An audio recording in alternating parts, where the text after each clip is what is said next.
हरे हरे, हरे राम राम राम हरे हरे. तुम्हाला सगळ्यांना माझा आवाज व्यवस्थित ऐकू येतोय का? कारण काही जणांनी काल म्हणाले की आवाज काही कमी आहे असं. मी तर 100% केलेलं आहे. मला तर येतोय प्रभूजी, बाकीचा येतोय आवाज. येत असेल थम्सअप करा सर्वांनी.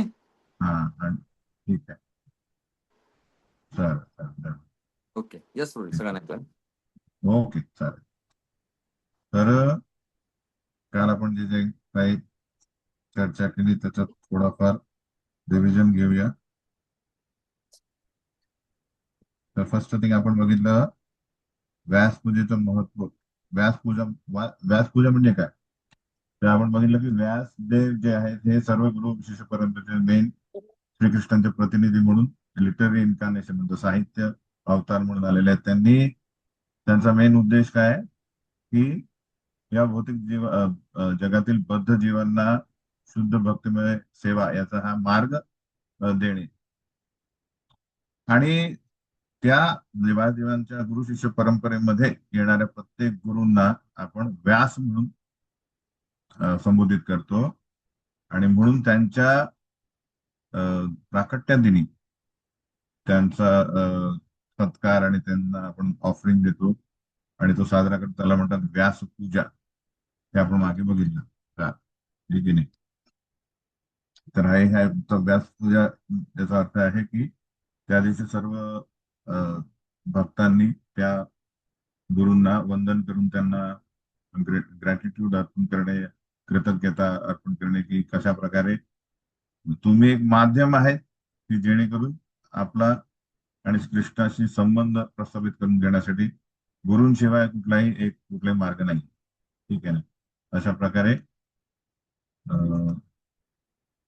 हे जे आहे व्यासपूजेचं महत्व.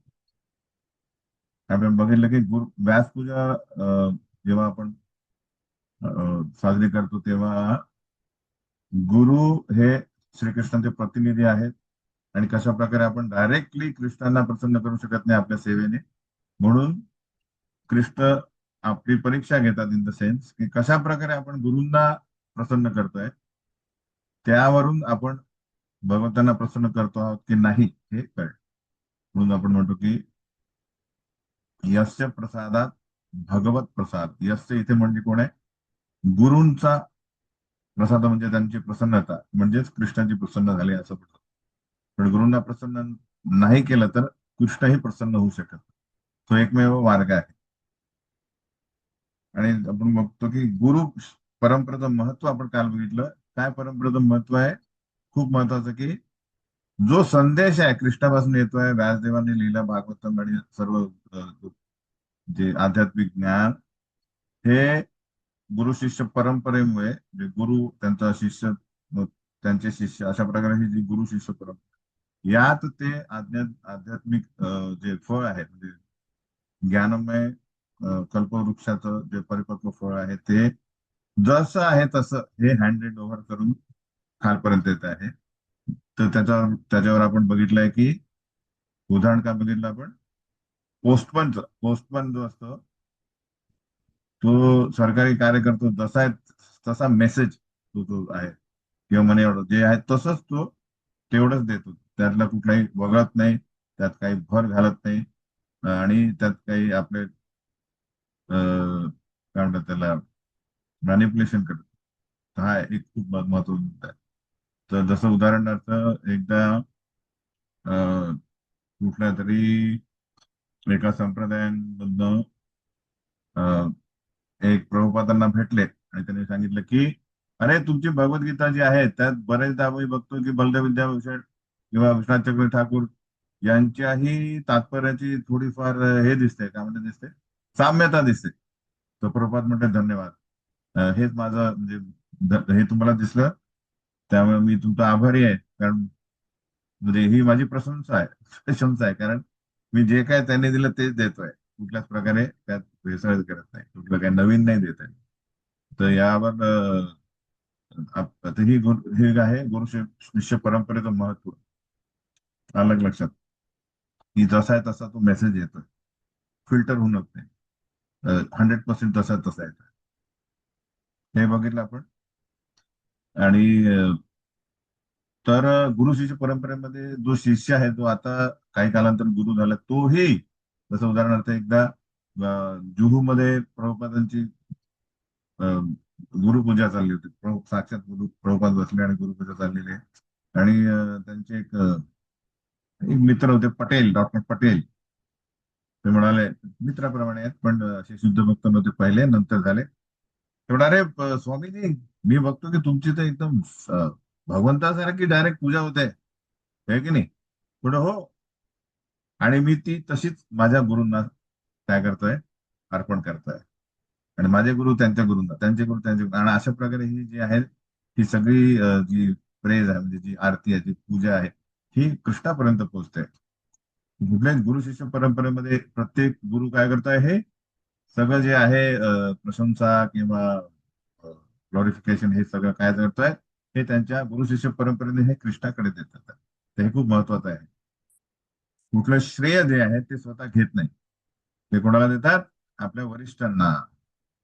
तर हा खूप महत्वाचा मुद्दा आहे गुरु शिष्य परंपरा.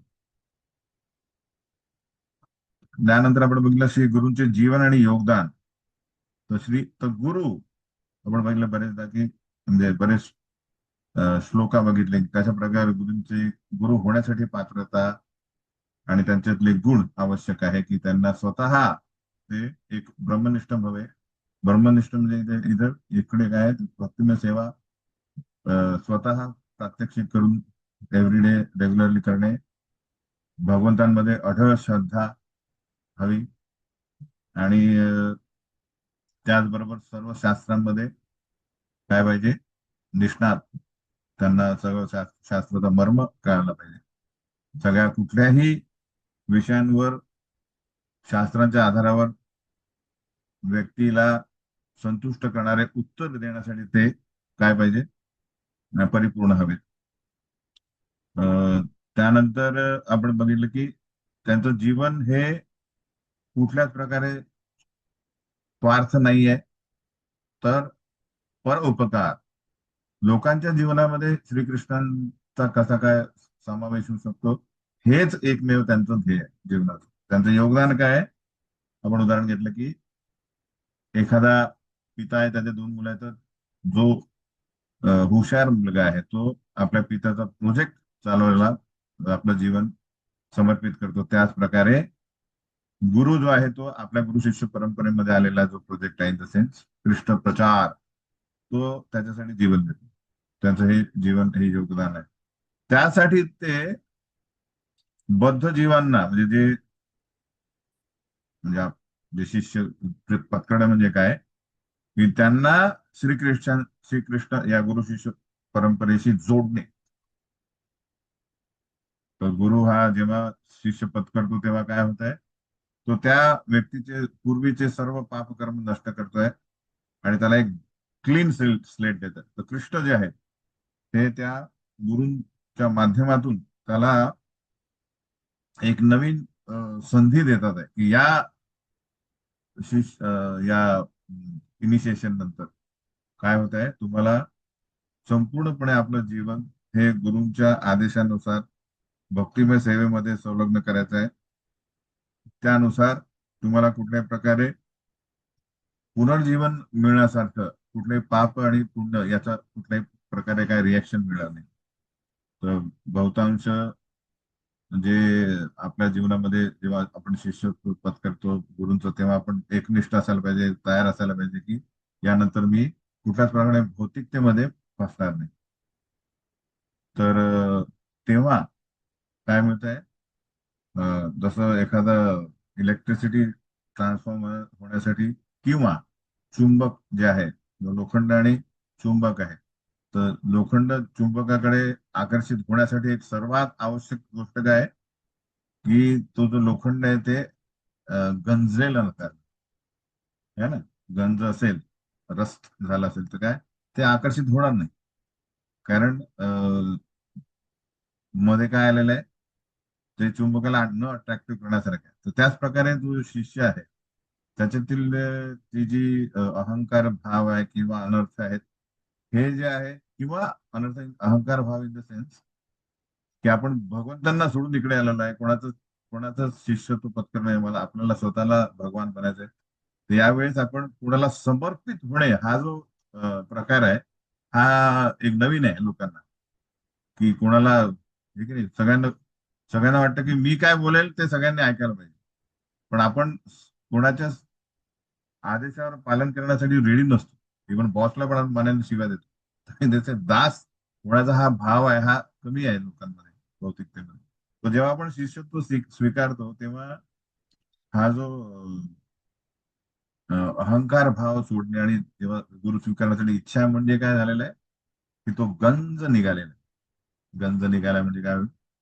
तो चुंबक जो आहे तो त्या लोखंडाला, म्हणजे आय मीन लोखंडाला आकर्षित करेल इन द सेन्स, किंवा लोखंड त्या चुंबकाकडे आकर्षित करेल. आणि नंतर मग ते जे जे ज्ञान आहे, आध्यात्मिक ज्ञान, हे सुलभरित्या तो बद्धजी समजू शकतो आणि त्याचा आपल्या दैनंदिन जीवनामध्ये अंमल करू शकतो. आणि आपले हृदय जे या अनर्थाने भरलेलं आहे, त्या अनर्थापायी आपण पाप कर्म करतो, किंवा या म्हणजे पाप आणि पुण्य कर्म करतो रादर, की जेणेकरून आपल्याला भौतिक जगात यावं लागतं. ते न करता आपण फक्त कृष्ण संतुष्टीसाठी कार्य करण्याला सुरुवात. आणि मग हृदय शुद्धीकरण करून आपण जसं बघतो की ही हळूवार आपली जी श्रद्धा आहे कृष्णाप्रती, जी आता गुरूंप्रती आलेली आहे, ती गुरूंप्रती कृष्णाप्रती वाढत जाईल. ती निष्ठा, रुची, आसक्ती, भाव आणि प्रेमामध्ये त्या श्रद्धेचं रूपांतर होईल.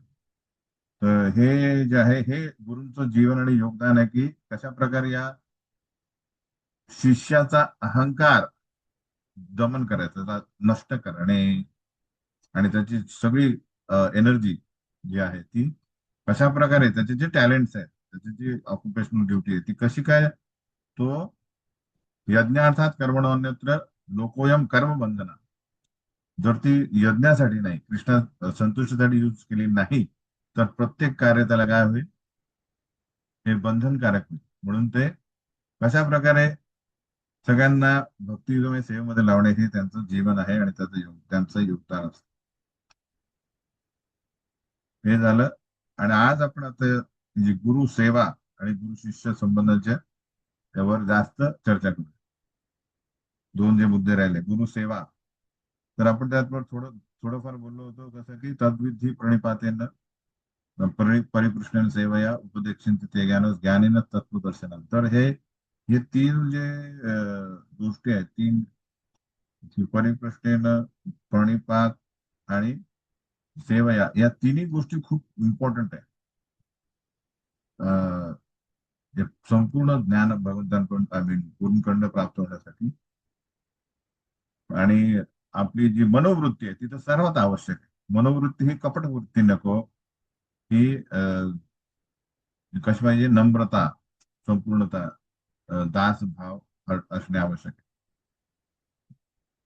यावर काही आपल्या गुरु शिष्य परंपरेमध्ये आलेले काही उदाहरणं आपण बघू आज.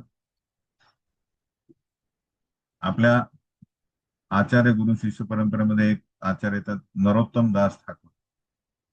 हे जन्मता बंगालमध्ये एका प्रदेशाच्या राजाचे पुत्र, म्हणजे राजकुमार होते. खूप गडगंज श्रीमंत आहेत, पण यांच्या लहानपणीपासूनच त्यांना श्रीकृष्ण आणि महाप्रभू यांच्याकडे काय एक प्रकारची अशी ओढ आहे, की त्यांचं जे वैभव त्यांना आकर्षित करू शकलं नाही. आणि म्हणून ते वृंदावनमध्ये आलेत युवावस्थेमध्ये. आणि त्यांनी बघितलं की कोण गुरु शोधण्यासाठी त्यांनी प्रयत्न केला, तेव्हा त्यांना लोकनाथ गोस्वामी हे सेंट भेटले. पण लोकनाथ गोस्वामी यांनी पहिलेच काय केलेलं होतं, एक व्रत घेतलं होतं, की मी कुठल्याच प्रकारे शिष्यांच्या नादात लागणार, म्हणजे शिष्य स्वीकारणार नाही. अशा प्रकारे ते विरक्त होते. पण नरोत्तमदास ठाकूर यांना ते त्यांच्याकडे इतके आकर्षित झाले आणि त्यांना विनवण्या करायला लागले, पण त्यांनी कुठल्याच प्रकारे ते स्वीकारलं नाही. त्यामुळे त्यांनी काय केलं, सेवया, सेवया म्हणजे सेवा कशा प्रकारे करावी. तर लोकनाथ गोस्वामी हे, जसं वृंदावनातली पूर्वीची गोष्ट, त्यावेळेस लोक आय मीन सकाळचा, आय मीन काय म्हणतात त्याला आपण,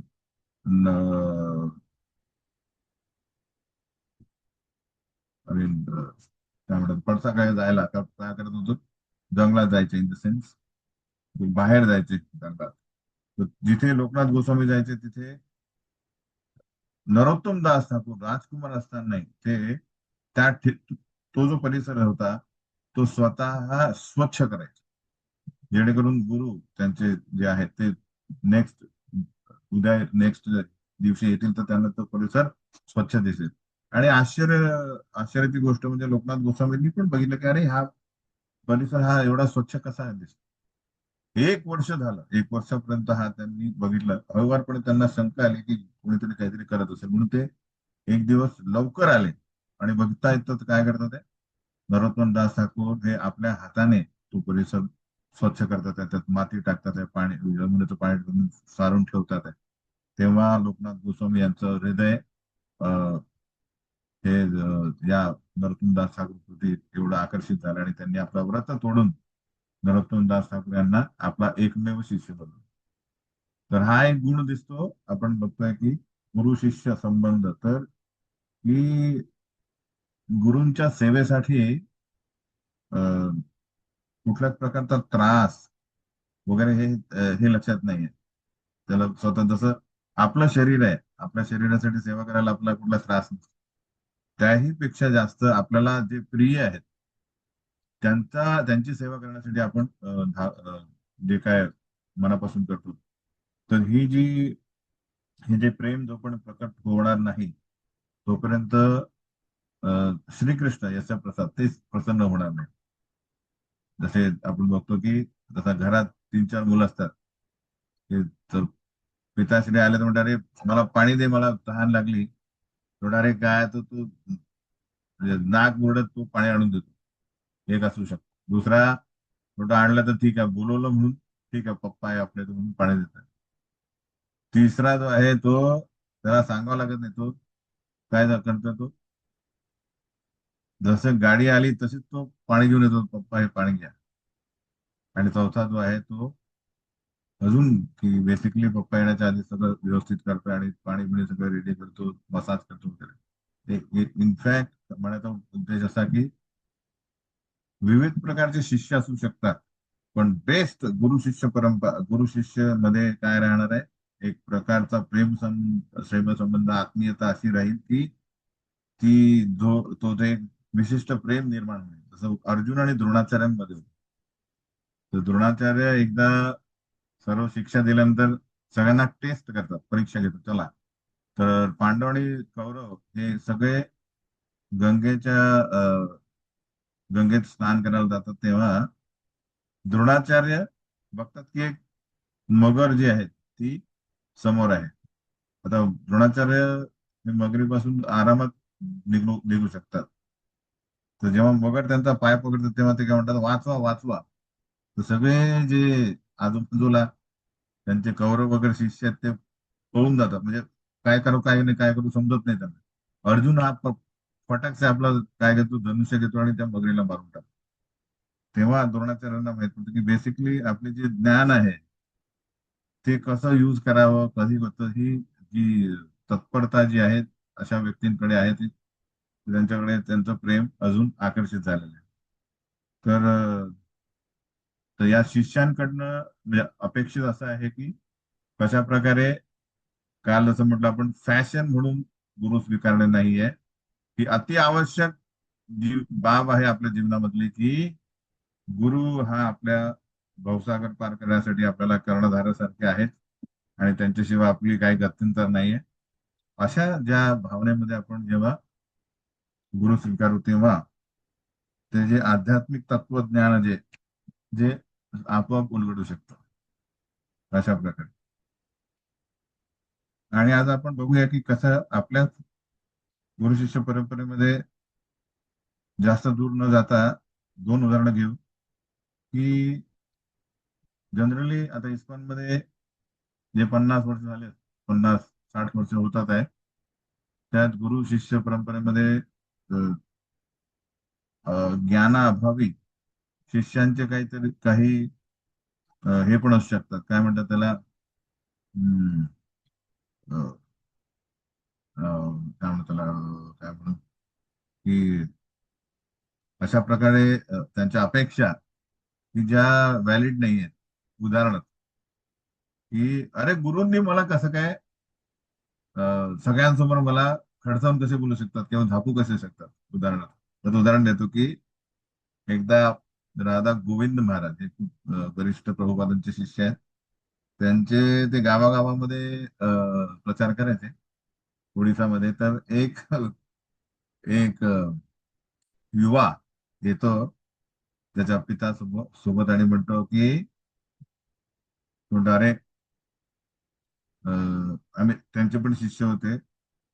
तर काही त्यांच्या गुरूंसोबत पण आले आणि त्यांचा काहीतरी वाद झाला. तर ते या राधा गोविंद महाराजांकडे आले. ते म्हणतात अरे गुरु गुरु हे आमच्या इथे खूप आम्हाला रागवतात.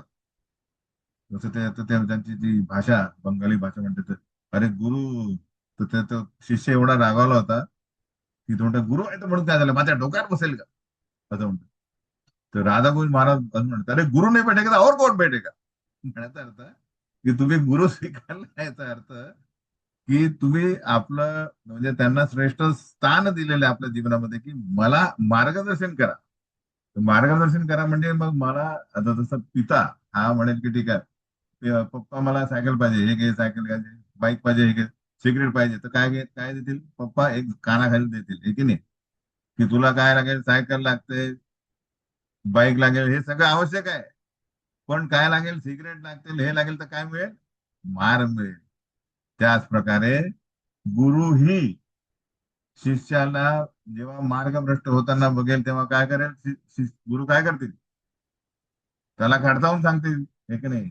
तर तो त्यांचा अधिकार आहे. तर आता कोण महाराज म्हणतात की अशी परिस्थिती आली आहे या कलियुगामध्ये की हा जो गुरु शिष्य परंपरा आय मीन गुरु शिष्य हा जो संबंध आहे याचा पूर्वी जो असायचा की गुरुने जसं म्हटलं तो त्यासाठी जीव गेला तरी चालेल पण गुरूंचा आदेश पालन व्हायला पाहिजे. पूर्वी बरेच असे अ, उदाहरण आहेत त्यात की आपल्या शिष्यांनी गुरूंसाठी काय केलेलं आहे जसं कृष्ण बलराम हे जे आपल्या सांदीपनी मुनी यांच्या आश्रमात होते तर तेव्हा स्वयं कृष्ण सांगतात आहे की एकदा कृष्ण आणि सुदामा यांना गुरूंनी सांगितलं की जा जंगलातून लाकडं घेऊन या.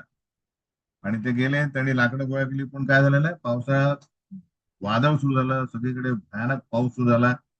आणि काही काळातच सर्व काही तुडुंब पाण्याने भरले आणि त्यांना रस्ता दिसेना. एवढंच काय की सगळीकडे पाणी वाढत राहतं तर त्यांनी दोघंही काय केलं त्यांनी लाकडं जे गोळा केलेली आहेत ती घेऊन झाडावर चढ आणि वाट बघतात आहे की पाणी कधी खाली येईल. तर त्यात दिसतं की सुखदेव गोसाई म्हणतात की परिबब्रू परिबब्रू तर बेसिकली त्या दोन गुण दिसतात की कृष्ण आणि सुदामा यांनी काय केलेलं आहे एकमेकांचा हात पकडलेला आहे की बाबा काय करायचं आपल्याला दोघांना सोबत राहायचं आहे. गुरूंनी पाठवलंय आणि त्याचबरोबर त्यांनी गुरूंचा आदेश होता काय काड्या आणा यज्ञासाठी काड्या आणा त्याही पकडून ठेवलेल्या आहे. आणि रात्रभर ते थंडीत बसलेले आहे आणि सकाळी सकाळी काही शिष्य आणि चांदीपुनी मुली निघतात की अरे दोन शिष्य आले नाहीये. आणि जातात ते बघतात की हे दोघं झाडावर आहेत झोपलेले आहेत म्हणजे थकून झोपले. तेव्हा सांदीपुनी म्हणतात की तुम्ही मला पूर्णपणे प्रसन्न केलं माझ्यासाठी तुम्ही आपला जीव धोक्यात टाकला एवढा त्यामुळे तुम्हाला माझा पूर्णपणे आशीर्वाद आहे. तर यात आचार्य टिप्पणी देतात की हे जे यात सांदीपुनी मुनी गुरु आहेत आणि कृष्ण आणि सुदामा हे शिष्याचा रोल प्ले करतात आहे. तर शिष्यांनी हे बघणे जसं काल आपण बघितलं की सौहार्द येणं हा गुरूंना एकमेव अपेक्षा असते की सर्व शिष्यांनी आपापसात मैत्रीपूर्ण संबंध ठेवावे. आदरपूर्वक मैत्रीपूर्ण प्रचेता जसं भगवंतांना प्रचेतांनी प्रसन्न केलं काल आपण चर्चा केली त्यात हे हा सगळ्यात मोठा मुद्दा अपेक्षित आहे. सेकंड की सुदामा आणि कृष्ण हे करू शकले असते काय की अरे आमचा जीव धोक्यात आहे हे की नाही म्हणून आम्ही एकमेकांना पकडून ठेवलं की बाबा, आणि ते काड्या फेकून दिल्या, हे की नाही. काड्या महत्वाची नाही सध्या. आमचं काय महत्वाचं आहे, जीव वाचवणे महत्वाचं आहे. कारण संघ असणे आवश्यक नाही, तर तो भटकून जाईल. आणि किंवा दुसरं करू शकलो नाही, गुरूंचा आदेश आहे, तो लाकडं महत्वाचा आहे. तो सुदामा किंवा दुसरं हे शिष्य म्हणजे दुसरा संघ महत्वाचा नाही, त्याला त्यागलं असतं. पण दोघांनी तसं केलं नाही, दोन्ही धरून ठेवलं. याचा अर्थ काय, की आपल्याला गुरूंना प्रसन्न करण्यासाठी दोन्ही गोष्टी आवश्यक आहे. काय आवश्यक आहे, मिशन, आणि काय आवश्यक आहे, तो संघ पण आवश्यक आहे. गुरूंचा आदेश पण पालन करणे आहे. त्याचबरोबर दुसरा आदेश आहे की तो मिशन जे आहे, मिशन इन द सेन्स की आपल्या त्या प्रोजेक्ट करण्यामागे अ, भगवंत आय मीन गुरूंचा आदेश पालन करताना आपापसातले संबंध जे आहेत ते काय न होणे, दूषित न करणे, एकमेकांप्रती द्वेष निर्माण होणे, आय मीन काय म्हणतात त्याला, एनिमिटी न होणे, हे खूप आवश्यक आहे. तर हे त्यांनी शिकवलं आपल्याला. तर हे खूप महत्वाचं आहे शिष्यांनी बघणे की दोन्ही गोष्टी व्हायला हवे. त्यासाठी योग्य मार्गदर्शन असणे आवश्यक आहे, काउन्सिलरशी, आणि शास्त्राचा अभ्यास, आणि गुरूंच्या जे लेक्चर्स आहेत ते ऐकणे, कशा प्रकारे त्यांनी आपल्या जीवनामध्ये कशा प्रकारे त्यांच्या गॉड ब्रदर्स शी कशा प्रकारे त्यांनी संबंध ठेवले, हे आपल्याला काय करतील, सदैव योग्य मार्गावर. हे झालं, हे खूप महत्वाचं आहे. गुरु शिष्य परंपरेत गुरु शिष्यांच्या संबंधामध्ये अपेक्षा दोन्ही आहे. आणि जेव्हा आपण विषय केला की गुरु जेव्हा खडसावून बोलतात, तर तो अपमान नाही आहे, तो एक काय आहे, ते एक प्रकारे प्रेम आहे. कारण आपल्याच व्यक्तीवर लोक काय करतात, अधिकार करतात, हे की नाही. जसं आता उदाहरण की सपोज, जसं की शेजाऱ्याचा मुलगा सिगरेट पितोय सपोज, तर तुम्ही जाऊन त्याला झापड मारू शकत नाही, काय रे तुझं. तुम्ही त्याला बोलू शकता, तर कंप्लेंट करू शकता. पण तुमचा मुलगा सिगरेट पितो, तर त्याला तुम्ही झापड काय, त्याला मारून मारून लाल करू शकता, काही हे करून नाही. कारण तो अधिकार आहे. तुमचा डायरेक्ट अधिकार कोणावर नाहीये, शेजाऱ्याच्या मुलावर नाही. तर सिमिलरली हे समज, ही आपुलकी पाहिजे की हे, आणि त्या मुलालाही माहित पाहिजे की माझे पिता का मारतात आहे, कारण त्यांचं प्रेम आहे. त्या प्रेमाच्या अधिकाराने ते आपल्याला योग्य मार्ग दिसतात. उदाहरण, सनातन गोस्वामी जेव्हा अं, दुसऱ्यांदा पुढे गेले, जगन्नाथपुरीमध्ये गेले, तेव्हा काय झालं की त्यांना त्या जंगलातून प्रवास करताना झारीखंड, त्यांच्या त्या पाणी पिण्यामध्ये काहीतरी दूषीकरण आलं, त्यांच्या शरीरामध्ये जागोजागी फोड आलेत, आणि त्या फोडांमधून पस निघत होता. त्यामुळे त्यांना वाटलं की अरे मी व्यवस्थित नाहीये महाप्रभूंना भेटण्यासाठी. पण जेव्हा जेव्हा महाप्रभू त्यांना बघत होते, तेव्हा महाप्रभू त्यांना आलिंगन करायचे, आणि त्या आलिंगनामुळे त्यांचा पस महाप्रभूंच्या शरीराला लागत. आणि सनातन गोस्वामींना हा सगळ्यात मोठा अपराध वाटत असेल की मी भगवंतांच्या शरीराला दूषित करतोय. हा, आणि म्हणून मी काय करतो, आणि महाप्रभू ऐकत नसत. तो म्हणत की अरे महाप्रभू मी दूषित आहे, मला स्पर्श करणं का. तरी महाप्रभू अ, करायचे, आलिंगन करायचे. तेव्हा त्यांनी ठरवलं सनातन गोस्वामींनी की या रथयात्रेमध्ये मी काय करणार, मी रथयात्रेच्या समोर माझी शरीर म्हणजे आत्महत्या करणार. त्यामुळे काय होईल, माझा अपराध कमी होईल, नाही तुम्ही नरकात जाईल, जे काय असेल. महाप्रभू कोण आहे, परमात्मा आहे. त्यांना ते कळालं, तेव्हा महाप्रभूंनी त्यांना सगळ्यांसमोर खडस, हे तुझं शरीर तुझं नाही आहे, हे माझं शरीर आहे, हे मी या शरीराद्वारे बरेच कार्य मला करायचे, त्यामुळे तू या शरीराचा त्याग करू शकतो. तेव्हा जेव्हा सनातन गोस्वामींना सगळ्यांसमोर जेव्हा हे अधिकारात्मक त्यांना एक खडसावता महाप्रभू, तेव्हा सनातन गोस्वामींना कळतं की ऍक्च्युली हे माझं हे शरीर माझं नाही आहे, ही प्रॉपर्टी कोणाची आहे, माझ्या गुरूंची. आणि त्यामुळे ही प्रॉपर्टी फक्त त्या गुरूंच्या सेवेमध्येच मी काय करू शकतो, उपयोगात आणू शकतो. तर हे समजण्यासाठी आपल्याला योग्य संघ हवा, आणि व्यवस्थित हिअरिंग हवं, लेक्चर्स हवे, त्यानुसार आपण काय करू शकतो? गुरूंच्या खडतर वागण्याला प्रेम म्हणून समजू शकतो. जो हे करू शकला तो सक्सेसफुल झाला हे समजा, नाहीतर तो तथाकथित भक्त आहे असं.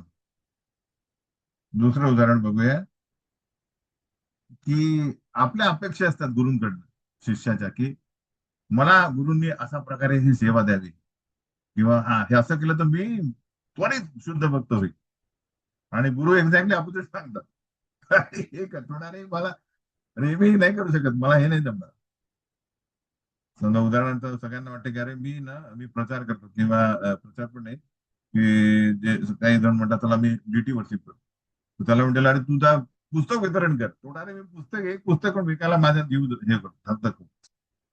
तर त्यांना वाटतं अरे हे काय चाललेलं आहे माझ्या जीवनामध्ये. तर हा काय झालेला आहे, अपेक्षा भंग सॉर्ट ऑफ. तर तो कसा हँडल करायचा इन द सेन्स, तर हे सगळं आवश्यक. तर आपण बघूया, रघुनाथ दास गोस्वामी हे जे आहेत, ते युवा अवस्थेतच महाप्रभूंकडे इतके आकर्षित झाले, की त्यांना त्यांचं वैभव जे आहे हे कुठल्याच प्रकारे आकर्षित करत नव्हते. ते सप्तग्राम मध्ये ते मुजुमदार होते, आय मीन हे होते की मुजुमदार म्हणजे त्यांना एवढा मोठा टॅक्स यायचा की ते 2 लाख जे गावडी वगैरे जे काय असेल ते त्याच्यात त्यांचा प्रॉफिट होता. त्यांचे एकमेव ते पुत्र होते. तरी त्यांना काय करायचं होतं, ते त्याग करून महाप्रभूंकडे जाऊन जीवन समर्पित करायचं. आणि कसं, आणि जेव्हा जेव्हा ते घरून पळून जायचे तर त्यांच्या वडिलांनी 2-4 नोकर ठेवले होते, की हा गेला की त्याला उचलून आणायचं घरी परत. त्यांचे सगळे प्रयत्न असफल ठरले पळून जाण्याचे. आणि एकदा कसं तरी करून त्यांनी आपल्या बॉडीगार्ड सोबतच महाप्रभूंना भेटले, आणि त्यांना सांगितले की महाप्रभू, मी माझं जीवन समर्पित करायला तुम्हाला रेडी आहे, मला तुम्ही आशीर्वाद द्या. तेव्हा महाप्रभू काय म्हणतात, मरकट वैराग्य करू नको. काय करत म्हणतात त्याला, मरकट वैराग्य दाखवू नको. माझा आज्ञा आहे, घरी जा, घरी जाय. आणि काय कर, हाऊस होल्ड म्हणजे तेव्हा त्यांचा विवाह पण झाला होता. घरी राहून तुम्ही व्यवस्थित तुमचं ड्युटी करा, गृहस्थ कार्य करा, भक्ती करा. अशा प्रकारे करा की तुमच्या घरच्यांना वाटलं नाही पाहिजे की हा काहीतरी म्हणजे हा भक्त आहे की नाही. पण अंतरे काय करा, भगवंतांना प्रार्थना करा. आणि जेव्हा कृष्ण तुम्हाला बुद्धी देईल कधी काय करायचं, तेव्हा रघुनाथ दास गोस्वामी हे जे इतके आतुर होते, 24 तास विचार करायचे की यातून मी कधी पळतो, संसारातून कधी पळतो वगैरे. त्यांनी त्या क्षणी काय केलं, महाप्रभूंचा आदेश पालन केला, घरी गेले.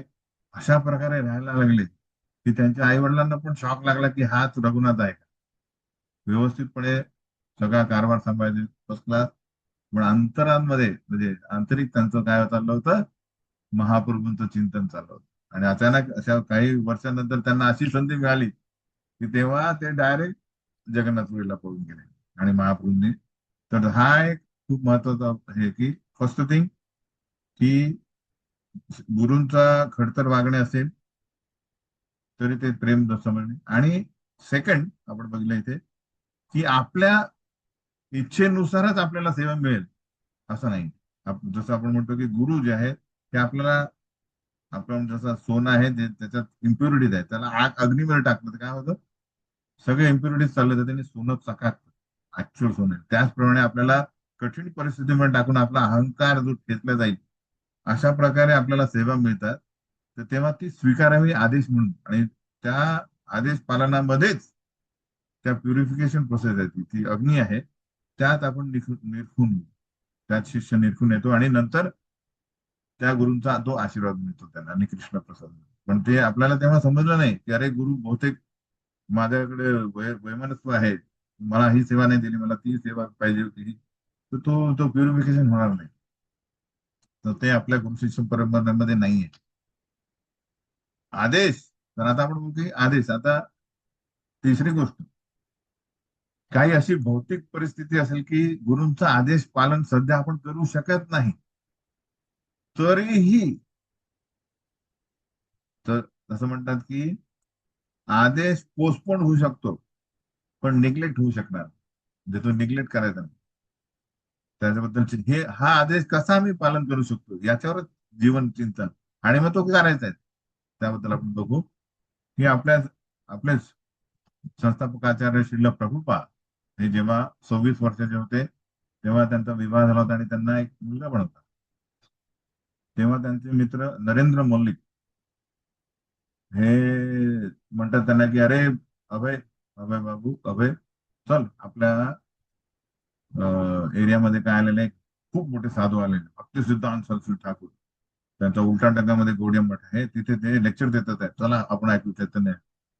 तर तेव्हा अभय बाबू म्हणतात अरे मी बरेचसे साधू बघितले, मला काही इच्छा नाही याची साधूंकडे यायची. तर याचं याचं मेन हे काय होतं, महाप्रभू काय म्हणतात त्या प्रभुपाद प्रभुपाद आहे आणि साधूंकडे काय नाही त्यांचं हे विवाहावस्थेमध्ये. कारण याच्या मागे बघतो की आपण त्यांचे पिताश्री जे होते मोहन डे, ते रोज संध्याकाळी त्यांचं काय असं कोणी पण साधू भेटला, साफरान साधू भेटला, त्याला आपल्या घरी प्रसाद द्यायचे. साधू भोजन देणे हे आपलं कर्तव्य आहे त्यांचं. तर ते आता ते एवढे काय म्हणतात निरागस होते की कोणी असो तो सॅफ्रॉन वस्त्र घातलेला म्हणजे तो साधू आहे, त्याला आपण त्याची इच्छा पूर्ण करणे. तर कधी कधी असं लिहिलेलं जातं की त्यात काही साधू असं म्हणतात की मला साधण्यासाठी ना थोडा गांजा पाहिजे. तर असं म्हणतात की मोहन म्हणतात ते मी ते प्रोव्हाइड करतो, पण साधू तुम्ही आशीर्वाद देत माझ्या मुलांना. याप्रमाणे ते काय होते, निरागस होते. आणि प्रभुपाद ते बघत होते की ऍक्च्युली बराच म्हणजे रेशो काढला तर हे ठगणारे जास्त निघाले. त्यामुळे त्यांना जरी लहानपणापासून साधूंना रिस्पेक्ट करणे, भक्तीमध्ये असण्याचे सगळं आहे, पण त्यांचा जो व्यावहारिक दृष्टिकोन होता बघण्याचा, की हे चांगल्या लोकांचा काय करा गैरफायदा घ्या, म्हणून त्यांना ते अनुभव वाईट आलेले असल्या कारणाने त्यांनी म्हटलं की अरे मला नाही यायचं ते मला. पण नॉलेज नॉलेज त्यांनी म्हटलं नाही, हे ते साधू नाही आहे, तुम्हाला यावं लागेल. आणि चांगले मित्र असल्या कारणाने ते नाही म्हणू शकले नाही आणि ते जातात तेव्हा लेक्चर चालू आहे. आणि भक्तिसिद्धांत सरस्वती ठाकूर बघतात त्या उलटाटंगामध्ये छतावर बसलेले आहेत त्यांचे शिष्य, आणि जसे ते दोन येतात युवा, तेव्हा भक्तिसिद्धांत सरस्वती ठाकूर बघतात त्यांना आणि डायरेक्ट आदेश देतात काय की तुम्ही युवा, you're English speaking gentleman young man, why don't you preach Chaitanya cult in English language in all over the world, all over the world. काय म्हटलंय की तुम्ही युवा शिकलेले मुलं दिसता, तुम्ही हा जो चैतन्य महाप्रभूंचा जो प्रचार आहे तो इंग्लिश लँग्वेज मध्ये जगभर का नाही करत. तर तेव्हा तेव्हा विचार करा, प्रभुपादांना अजून दीक्षा पण मिळाली नाही, पण त्वरित त्यांना आदेश मिळाला तेव्हा प्रभुपाद काय म्हणतात त्यांना, आम्हाला कोण ऐकणार, आपण अजून काय आहे, आपण ब्रिटिशांच्या म्हणजे आपण स्वतंत्र नाहीये, पहिले ब्रिटिशांकडनं स्वतंत्र होऊ, नंतर आपण प्रचार करू. तर त्यांनी काय टाकलाय बॉल परत म्हणजे एक प्रश्न टाकला की अरे हे इम्पॉर्टंट नाही आता चैतन्य प्रचार, आता इम्पॉर्टंट आहे स्वराज्य. तेव्हा भक्ती सिद्धांत ठाकूर काय म्हणतात की हे चालत राहील, स्वातंत्र्य परतंत्र ब्रिटिश आहे हे आहे ते आहे, पण चैतन्य महाप्रभूंचा प्रचार थांबू शकत नाही, कारण तो दुसऱ्या लेवलला आहे, आपण बॉडी लेवलला नाही आहे. आपण सोल म्हणजे आत्म्याची स्वतंत्रता याचा विचार करतो. त्या क्षणी त्याच क्षणी श्रील प्रभुपाद ठरवतात की हे माझे काय गुरु आहे, आणि त्यांना विश्वास पडतो की महाप्रभूंचं जे मुवमेंट आहे ते योग्य हातात आहे. भक्ती सांगतात आता हा आदेश मिळाला तेव्हा 26 वर्षाचं त्यांचं वय आहे, एक मुलगा आहे, बायको आहे. तेव्हा ते म्हणतात की जर मी विवाहित नसतो आणि मला मुलगा नसतो, मला काही जबाबदारी नसतो, तो याच क्षणी मी त्यांना समर्पित केलं, पण आता मी करू शकलो नाही. म्हणून त्यांनी गृहस्थ म्हणून त्याच दिवशीपासून म्हणजे बेसिकली त्यांचे लेक्चर झाले, त्यांना म्हणजे शिष्य त्यांना दीक्षा मिळाली, इकडे तिकडे म्हणजे प्रयाग इकडे तिकडे त्यांचे बिझनेस चालले, पण त्यांनी भक्ती मार्ग सोडला. हा जो त्यांचा आदेश आहे गुरु महाराजांचा तो सतत त्यांच्या डोक्यात आहे. कशा प्रकारे इंग्लिशमध्ये प्रचार करायचा. म्हणून त्याने बॅक टू गॉड मॅगझिन लिहिली. पहिले पत्रिका छापायची, नंतर मॅगझिन छापली. अशा प्रकारे करत श्रीमद भागवतम पहिला स्कंद लिहिला. भगवद्गीता टिप्पणी केली इंग्लिशमध्ये ऍज इट इज. भागवतम पहिला स्कंद, दुसरा स्कंद लिहिला. आणि त्यानंतर त्यांनी बघितलं की आता एज 69, 26 ते 69 एवढ्यापर्यंत हे आता मला करणे भाग आहे. कारण हा आदेश पोस्टपोन होऊ शकतो, पण निग्लेक्ट होऊ शकत. निग्लेक्ट म्हणजे तो करण्याचा प्रयत्न न करणे. कारण त्याने सांगितलं होतं की जगभर करा. म्हणून त्यांनी 69 वयाच्या वयाला त्यांच्याकडे जास्त, आणि संन्यासी होते. 65 वर्षी त्यांनी संन्यास स्वीकारला. 4 वर्ष ते कठोर परिश्रम करत करत कसे तरी त्यांचा तो चाललाच आहे भक्ती. बॅक टू गॉड मॅगझिन छापतात आहे. भागवतमचा सेट वितरण चाललेलं आहे. आणि ते 40 रुपये घेऊन कुठल्या कार्गो शिपनी, जलदूत जे होतं हे कार्गो शिप म्हणजे ज्यात सामान जात, माणसं खूप कमी असतात, त्याच्यात त्यांना एक तिकीट मिळालं. हा खूप खडतर प्रवास आहे. आणि तो असा प्रवास होता त्याचं असं बोललं की तो भीषण त्यात वादळ आलेली. त्यात त्यांना 2 हार्ट अटॅक आले. पण त्यांनी काय बोलला, गुरूंचा आदेश कधी मिळालेला आहे, 43 वर्ष आधी, पण तो मला करणे आवश्यक. अशा प्रकारे त्यांनी अं, त्या गुरूंचा आदेशच फक्त घेऊन गेले. आणि त्यांनी काय केलं, रिव्होल्युशन, की अवघ्या 12 वर्षात त्यांनी 108 मंदिर आणि जवळपास 10,000 शिष्यांना नामदीक्षा दिली. आणि त्यांचं जीवन असं काय केलं, ट्रान्सफॉर्म केलं. तर हा एक तिसरा मुद्दा, की शिष्याने गुरूंचा आदेश, जो पर्टिक्युलर आदेश, स्पेसिफिक आदेश आहे की तू हे करणे, असं मला वाटतं. तर तो आदेश आपल्याला कितीही दुष्कर वाटला, की हे मी कधीच करू शकणार नाही, पण आपण ऍक्च्युली काही करू शकणारच नाही, फक्त प्रयत्न करणे. आणि त्या प्रयत्नामध्ये भगवंत त्या गुरूंच्या माध्यमातून आपल्याला संपूर्ण जे काय लागतील ते देतील. आणि तेच आपलं प्युरिफिकेशन, तीच आपली साधना आहे. आणि तेव्हाच आपल्याला हा जो आध्यात्मिक ज्ञान आहे त्याचा मर्म उमजेल. उमजेल इन द सेन्स, त्याला म्हणतात प्रॅक्टिकल रिअलायझेशन. साक्षात्कार वेगळा आहे आणि शास्त्र पठन, जाणणे वेगळं आहे. मी म्हणतो अरे मला भरपूर श्लोका माहिती, पण त्यातला एकाही श्लोकाचा तुम्हाला साक्षात्कार झालाय का? तर हा, हे दोन वेगळ्या वेगळ्या गोष्टी आहेत. तर तो साक्षात्कार जेव्हा होईल तेव्हा आपण ऍक्च्युली गुरूंच्या सेवेमध्ये, तो आदेश पालन करण्यामध्ये आपला जीवन म्हणजे आपलं स्वेट अँड ब्लड टाकू, पूर्णता, पूर्ण श्रद्धेने. जरी आपलं मन, आपला अहंकार हा आपल्याला दुसऱ्या दिशेने नेतो की नाही नाही नाही, हे जीवन तू बर्बाद करताय, तुझ्याकडे स्किल वेगळे आहेत, तू हे करू शकतो. पण एकनिष्ठ होऊन जेव्हा गुरूंचा आदेश पालनासाठी व्यक्ती आपलं जीवन समर्पित करतो, तोच साक्षात्कार मिळू शकतो. जसं उदाहरण दुसरं देऊ शकतो की अं, अं, आपले भरपूर उदाहरण आहेत, ते आपण देऊ शकतो ते समर्पित करण्यासाठी की एक एक जीवन आपल्याला मिळालेलं आहे, ते गुरूंच्या सेवेसाठी जर दिलं नाही तर आपल्याला परत परत वारंवार घेण्यासाठी आपण स्वतः कारणीभूत.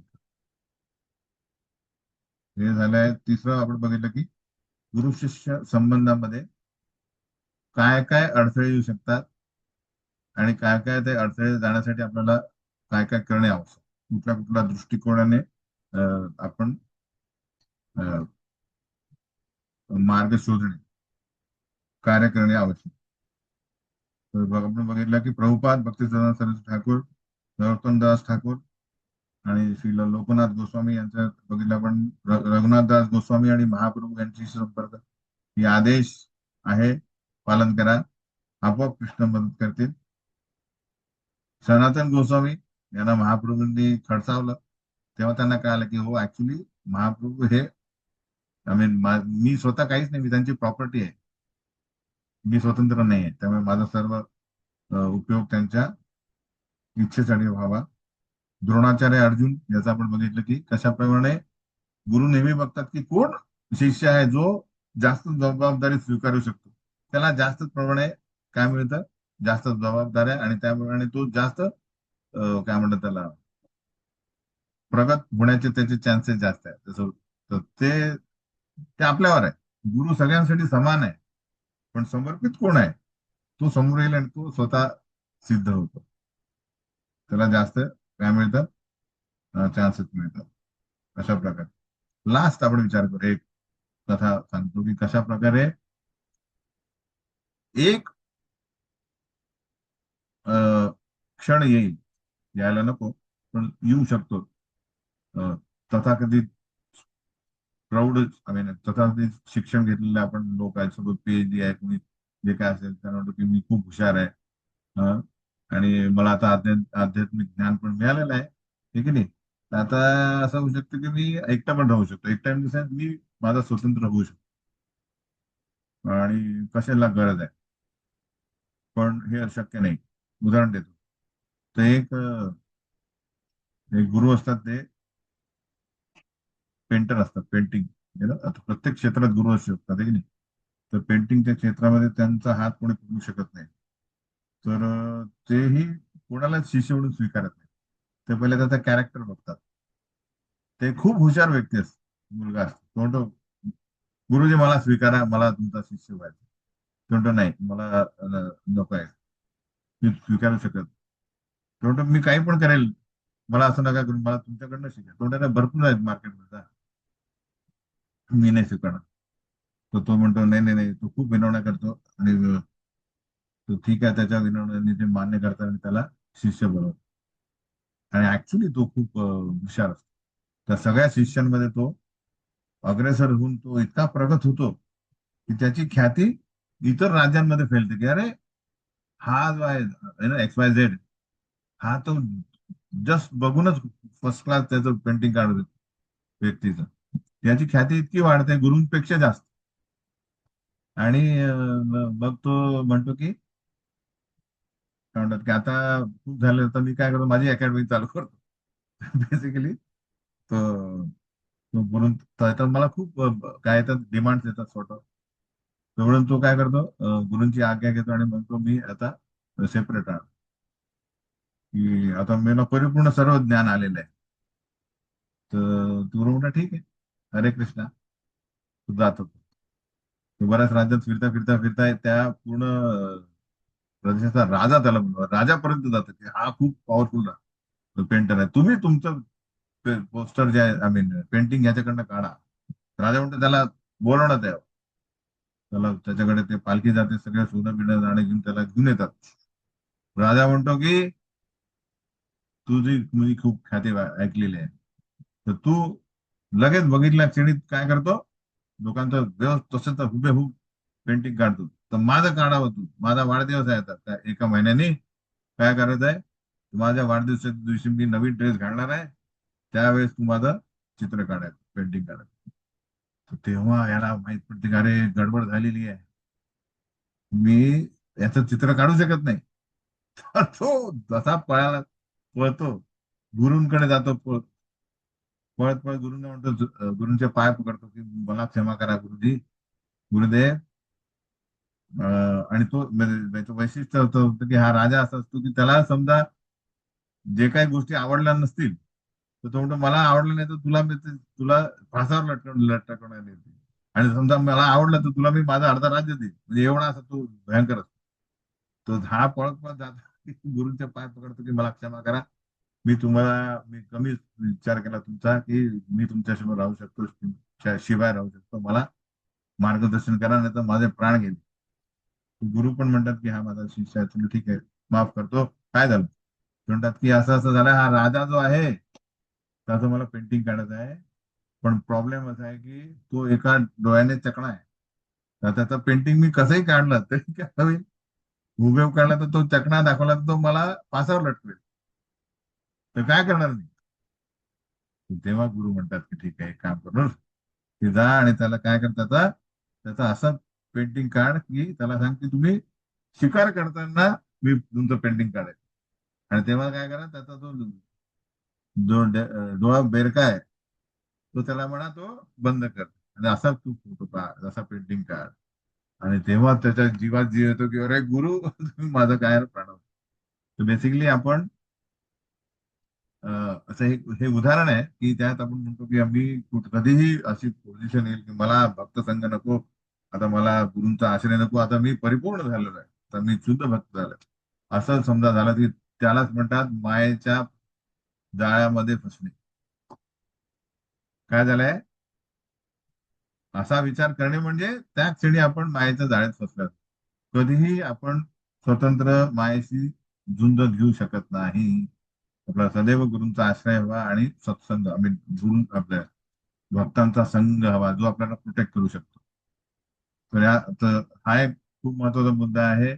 कधीही आपण काहीही झालं तरी, जसं आपण बरेचसे आपल्या जीवनामध्ये भरपूर जास्त भक्तांचा संघ म्हटला की बरेचसे काही ना काही घर्षण होतील.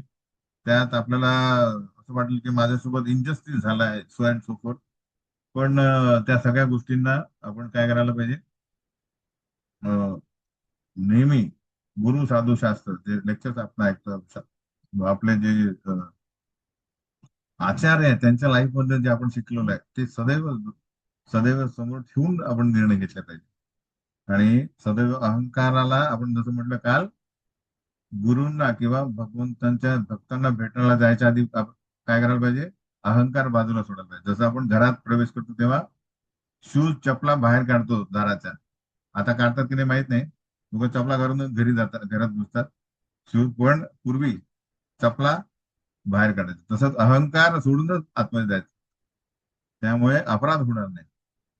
आणि अशामुळे आपल्याला काय होईल, गुरूंचा आशीर्वाद मिळेल, भक्तांचा आशीर्वाद मिळेल, त्याबरोबर कृष्णाचा आशीर्वाद मिळेल. तेव्हा पुढे आपल्या हृदय शुद्धीकरण होईल, आपल्याला त्या ज्ञानाचा साक्षात्कार होईल.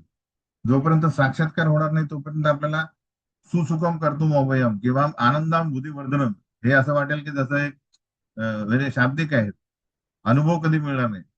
हे की नाही. जर कोणी म्हणेल अरे तू हे पिझ्झा खाल्ला का, तो म्हणतो, अरे बघितलाय तो मस्त असतो, पण तो अनुभव नाही केला कारण नाही खाल्ला. मग तो तो अनुभव काय महत्वाचा नाही, त्यांनी खाल्लाय, एक उदाहरण देतो. त्याचप्रमाणे तो आनंद काय, दिव्य आनंद किंवा भक्तिमय प्रेमाचा आनंद काय, तो चाखण्यासाठी साक्षात्कार करणे आवश्यक आहे. तर साक्षात्कारासाठी जे अनावश्यक आहे ते सोडायला आपण तयार असतो, हे की नाही, तर पुढे आपल्याला ते मिळेल. तर हा आहे बेसिकली गुरु शिष्य परंपरा, गुरु शिष्य संबंध आहे.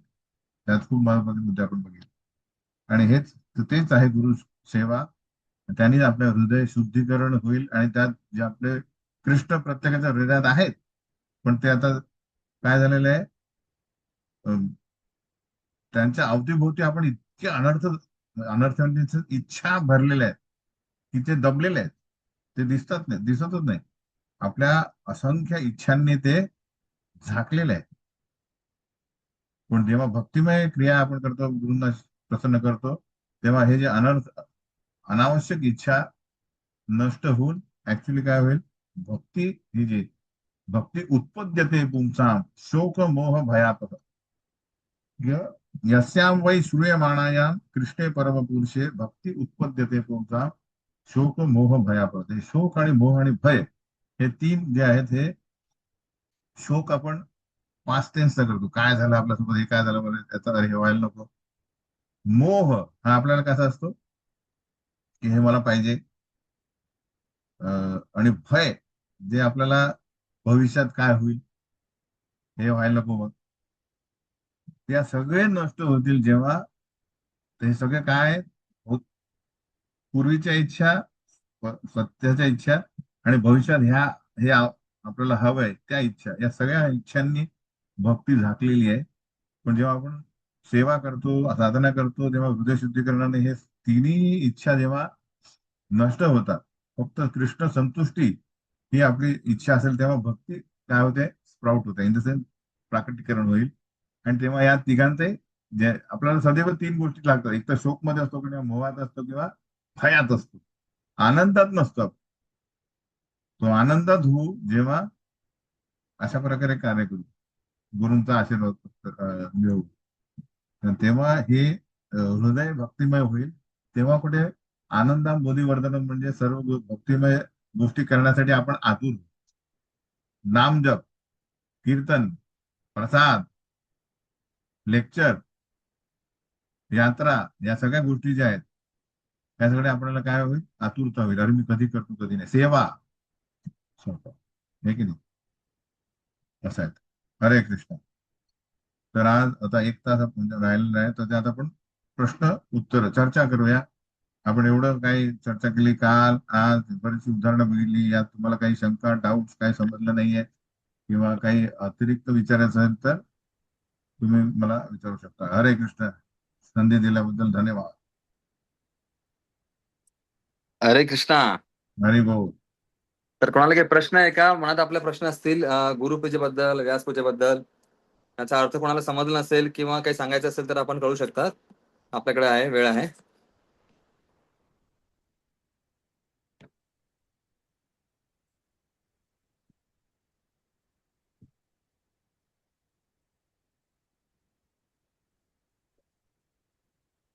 नाहीतर मग प्रभूजी प्रश्न विचारतील तुम्हाला.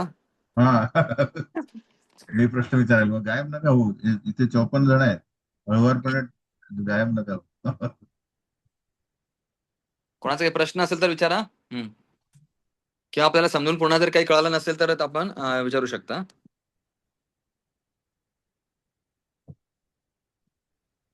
नाशिक रोडचे पण दिसतात आहे आमचे भक्तिशास्त्रीचे स्टुडंट आहेत वाटतं इथे. हो, आहेत सगळ्याच. कळालं का सगळ्यांना? कसं काल बरेच जण, काल 95 जण होते प्रभूजी. आज ते हा आयडी चेंज केल्यामुळे थोडे कमी झालेत. हा, अच्छा अच्छा, त्यांना ते तिकडे गेले का? अच्छा अच्छा अच्छा. हो.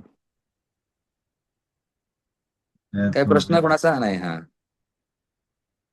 पण माझाच प्रश्न आहे समजा आता. आता बोला जर ना. तुम्ही मगाशी बोललात की यंदा गुरूंची एवढी पूजा, मग काही लोकांना असं वाटतं की एका व्यक्तीची पूजा का करायची एवढी, असं तसं वगैरे. हम्म. आणि समजा भगवंतासमोर, जसं प्रभुरांची आपण गुरुपूजा गातो, भगवंतासमोरच करतो आपण. जसं तुळशी महाराणीची आपण पडदा बंद करून करतो. तर भगवंतासमोर गुरुची पूजा केली तर काय असा अपराध होतो का, नाही वाटतं का, असं एक प्रश्न होता. अच्छा. तर आपण असं बघताय की बेसिकली आपल्या म्हणजे भक्तिमय जे गुरु शिष्य परंपरेमध्ये जे गौडीय संप्रदाय याच्यामध्ये आपण बघतोय की इथे मुळात आपल्याला दाखवायचं आहे कृष्णाला की ऍक्च्युली गुरूंना मी तुमच्यासारखंच आम्ही ट्रीट करतो. मग आपण जेव्हा आरती करतो माहिती आहे ना, आरती करतो की नाही आपण, मंगल आरती करतो, तुमच्याबद्दल तुम्ही केली असेल हे की नाही. तेव्हा आपण मंगल आरती करतो तेव्हा दीप भगवंतांना किती दाखवतो, कसं दाखवतो कृष्णाला, कृष्णाला जसं दाखवतो की नाही, 4 2 3 1, तर आणि 7, तर बेसिकली तसंच आपण कृष्णा गुरूंना दाखवतो की नाही. आलं लक्षात? तुलसी महाराजांना वेगळं दाखवतो. आलं. तर हा हाच दाखवणं आहे की बेसिकली इथे 2 गोष्टी आहेत. आपण गुरूंना कृष्णाचे प्रतिनिधी म्हणून समजतोय, पण ते गुरु हे स्वतः काय समजतात आहे, मी कृष्णाचा दास आहे. हे अ, अचिंत्य भेदाभेद तत्व आहे. येस. आलं लक्षात? ते गुरु स्वतःला कृष्ण समजत नाही, शिष्यानेच गुरूंना कृष्णाचे प्रतिनिधी समजले. ऍक्च्युली कृष्णांना मी काय करतोय, प्रसन्न करण्याचा प्रयत्न करतो, कारण त्यांच्या प्रतिनिधींना मी समर्पित आहे, म्हणजे मी कृष्णाला समर्पित. अरे येस. प्रभू अरे एक हात वर. आपले नाशिक रोडचे वंशधन ठाकूर प्रभू. अरे अरे ते तर ठाकूर आहेत. अरे, यांना येस. प्रश्न म्हणजे यांचा प्रश्न म्हणजे यांनी प्रश्नाचे उत्तर द्यायला पाहिजे. अच्छा ठीक आहे, मला टेस्ट करतात परीक्षा पाहिजे की. बोला प्रभू. बोला. हरे कृष्णा. दंडवत प्रणाम सर्वांना. दंडवत प्रणाम प्रभूजी, दंडवत प्रणाम. माझा प्रश्न असा आहे, माझे 2 प्रश्न आहे. पहिला प्रश्न आहे की शिष्याने नेहमी गुरूंचं हृदय जाणलं पाहिजे आणि गुरूंच्या हृदयातल्या इच्छेप्रमाणे आपलं वर्तन, आपलं कार्य केलं पाहिजे. याविषयी थोडंसं आपण हम्म. मार्गदर्शन करावं. जसं आपण चर्चा केली की गुरूंचं हृदय हे आपण शास्त्रीयरित्या कसं समजू शकतो. आपण बघितलं की गुरूंची सर्वात महत्वाची इच्छा काय असते की सगळ्या शिष्यांमध्ये मैत्रीपूर्ण आदरपूर्वक संबंध. हा एक जसं तो माइलस्टोन म्हणजे हे हे आवश्यक, सगळ्यात आवश्यक. सगळ्यात आवश्यक काय आहे? सगळं शिष्य समुदायामध्ये एकजूट पाहिजे.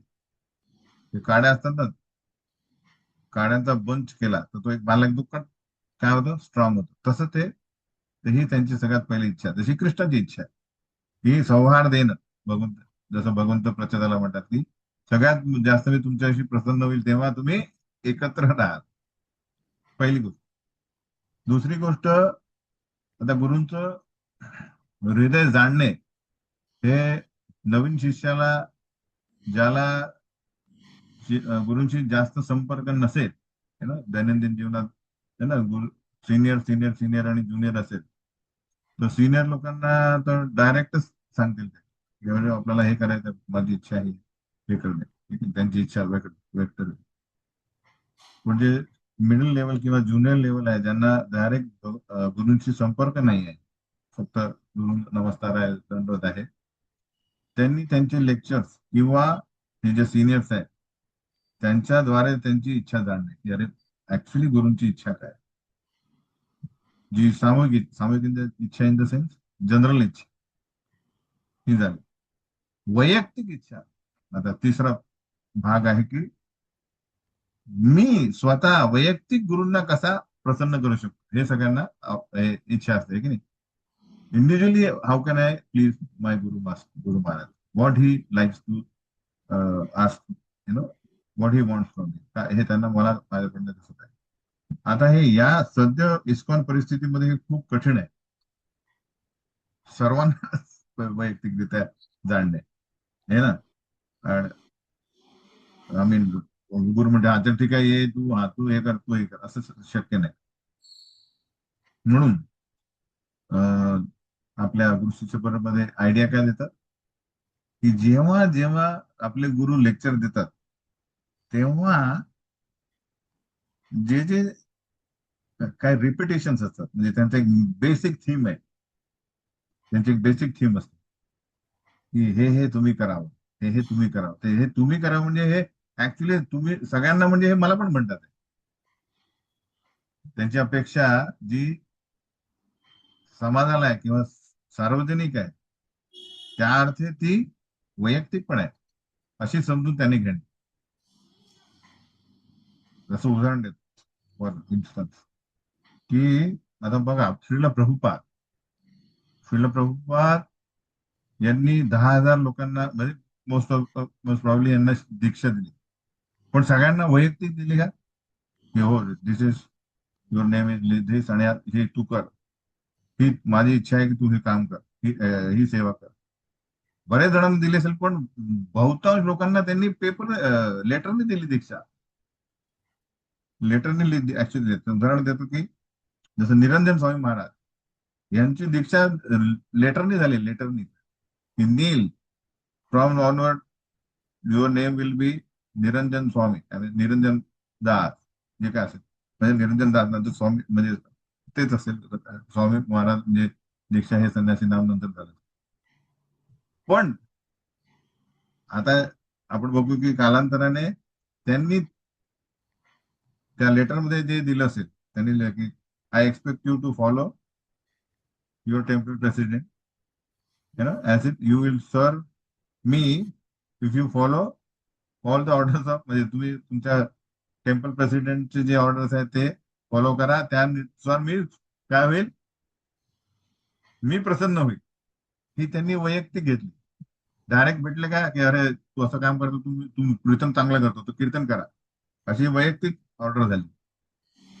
तर ही सिन्सिअरिटी आपल्यात असेल, आपल्यात ठेवावी. आपण बघणे इच्छाच असते ऑफकोर्स सगळ्यांना, पर्सनल इच्छा, आपण आपण दगड नाही आहे, दगड नाही, आपण सेन्शियंट बिंग आहे.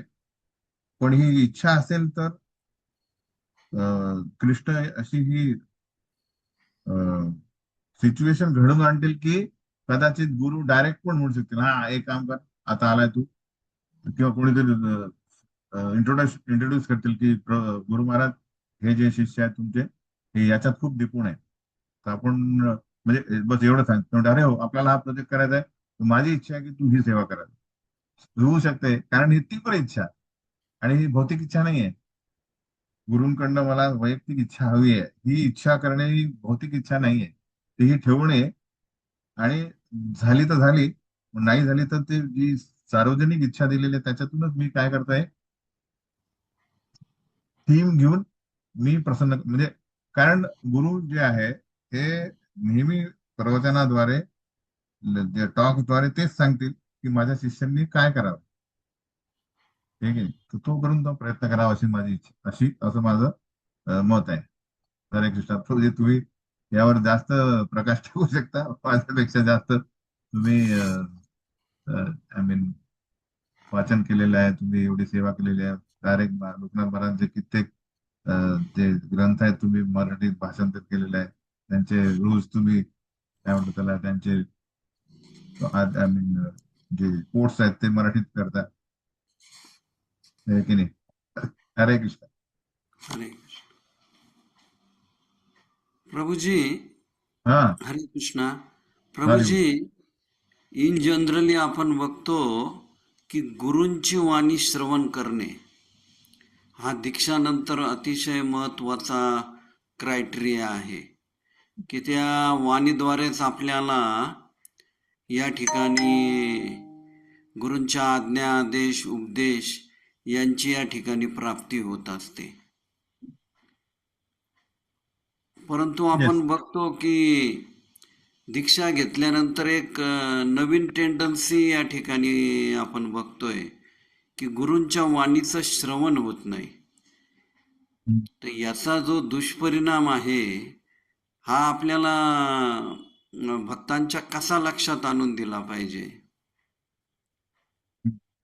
तर आमचं कसं आहे की मी जर माझं वैयक्तिक बोलतो, जसं मी फॉलो करतो. तर आता मी मी पुण्यात जॉईन झालो तेव्हा राधेश्याम प्रभू म्हणजे त्यांचं आम्हाला प्रिचिंग करायचे.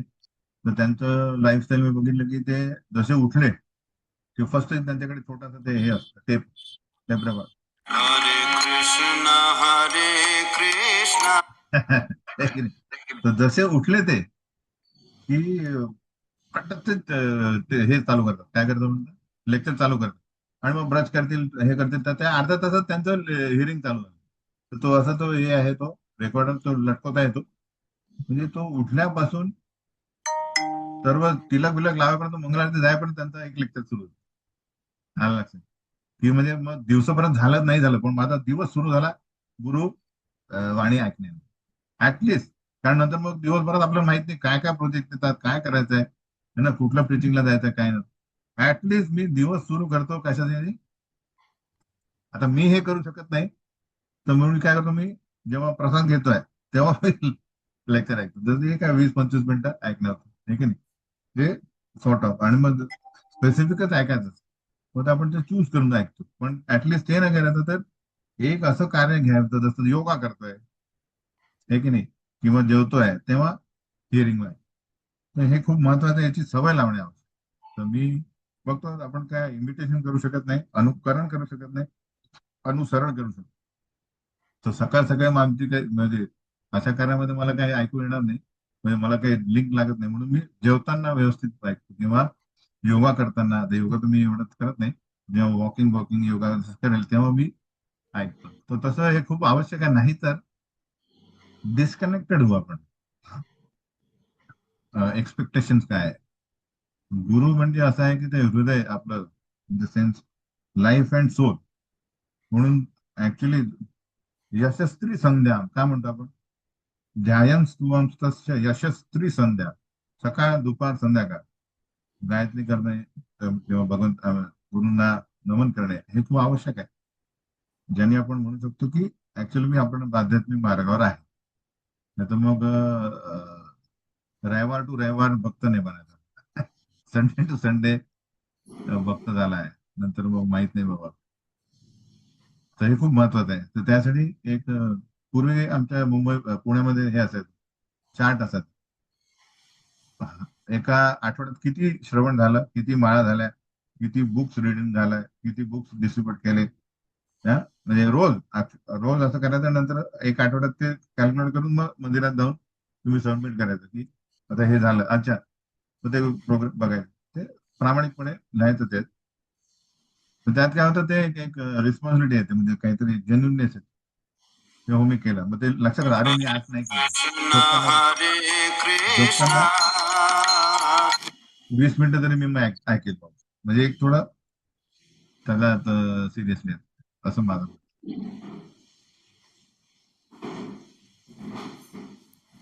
धन्यवाद प्रभूजी. आपण अरे अतिशय प्रॅक्टिकल, अरे प्रॅक्टिकल या ठिकाणी एक हप्त्यामध्ये आपण किती वाचन केलं पाहिजे, कोणतं काय वाचलंय, गुरुवाणीचं काय श्रवण केलं, एक सुंदर टिप्स दिली, त्याबद्दल आम्ही आपले आभारी आहोत.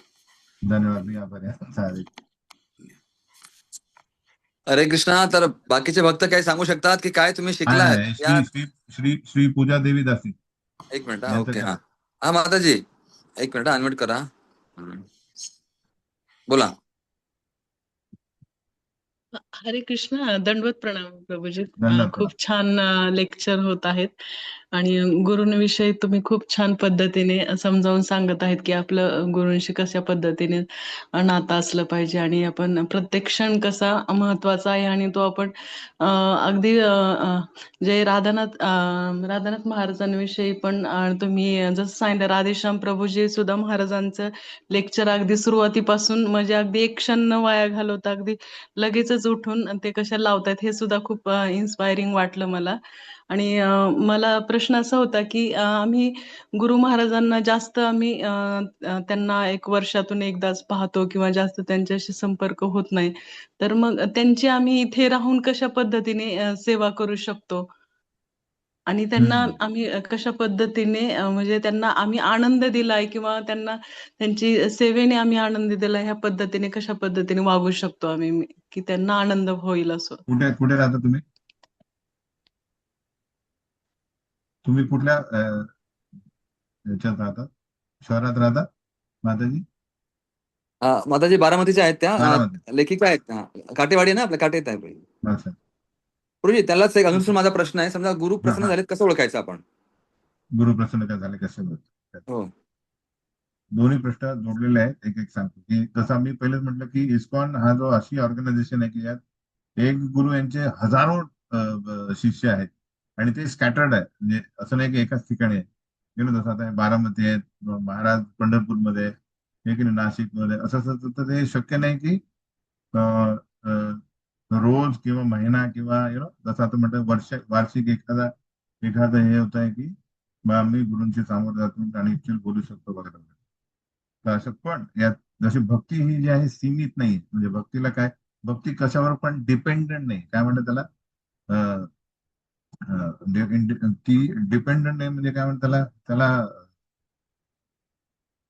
कुठल्या गोष्टीने भक्ती करू शकत नाही असं नाही. ही इंडिपेंडंट आहे भक्ती. भक्ती ही ही स्वतः भक्तीला काय पाहिजे, मनोवृत्ती. जसं उदाहरण देतं की एनओडी म्हणजे भक्ती रसामृत सिंधूमध्ये प्रभुपाद उदाहरण देतात की एक कर्नाटकचे एक ब्राह्मण आहे, शुद्ध ब्राह्मण आहे, जंगलात वानप्रस्थ म्हणून गेलेले आहेत आणि ते बघतात की अरे कृष्ण काय करा, पत्रम पुष्पम फलम तोयम योगे भक्त्या प्रयच्छति तदम भक्ती उपरतम अष्टामी प्रयत आत्मना.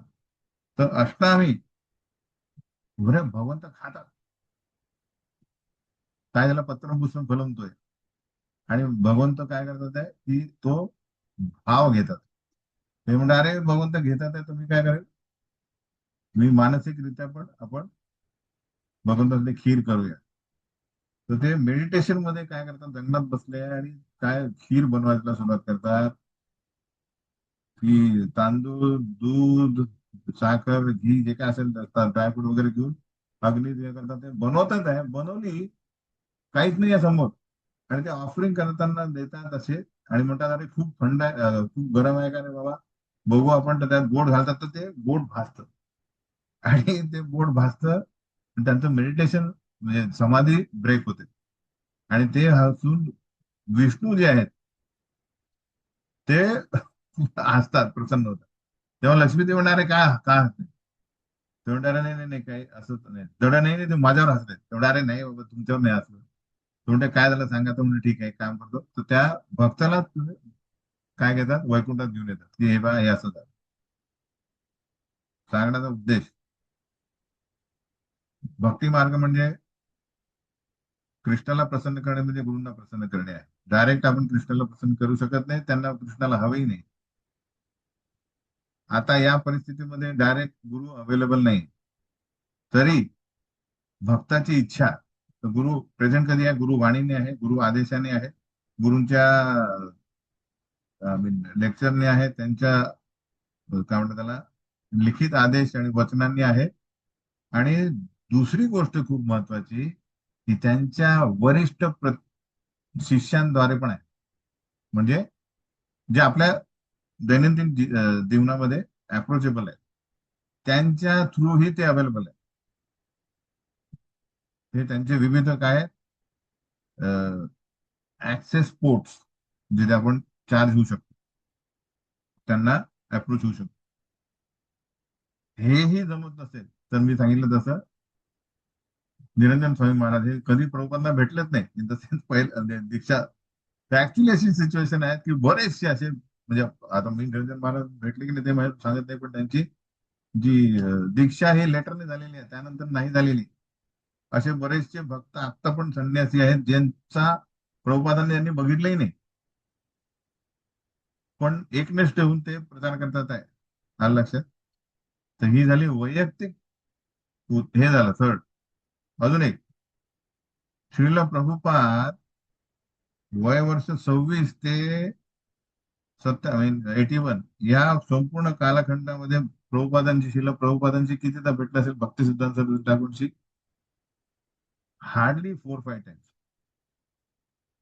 अधूनमधून जायचे ते, पण ते म्हणजे वृंदावनला यात्राला गेले तेव्हा भेटले, त्यांनी सांगितलं अरे ठीक आहे, काय चाललेलं आहे सॉर्ट ऑफ.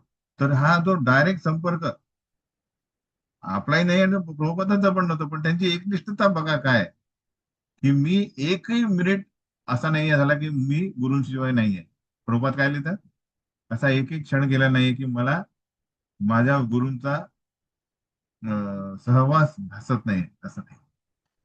आता म्हणून आपली प्रभुपाद वेगळे आहे, मी वेगळा आहे, प्रभुपादची हे ना, पण ते दाखवतात आहे की बेसिकली हे फॉलो आपण करू शकतो.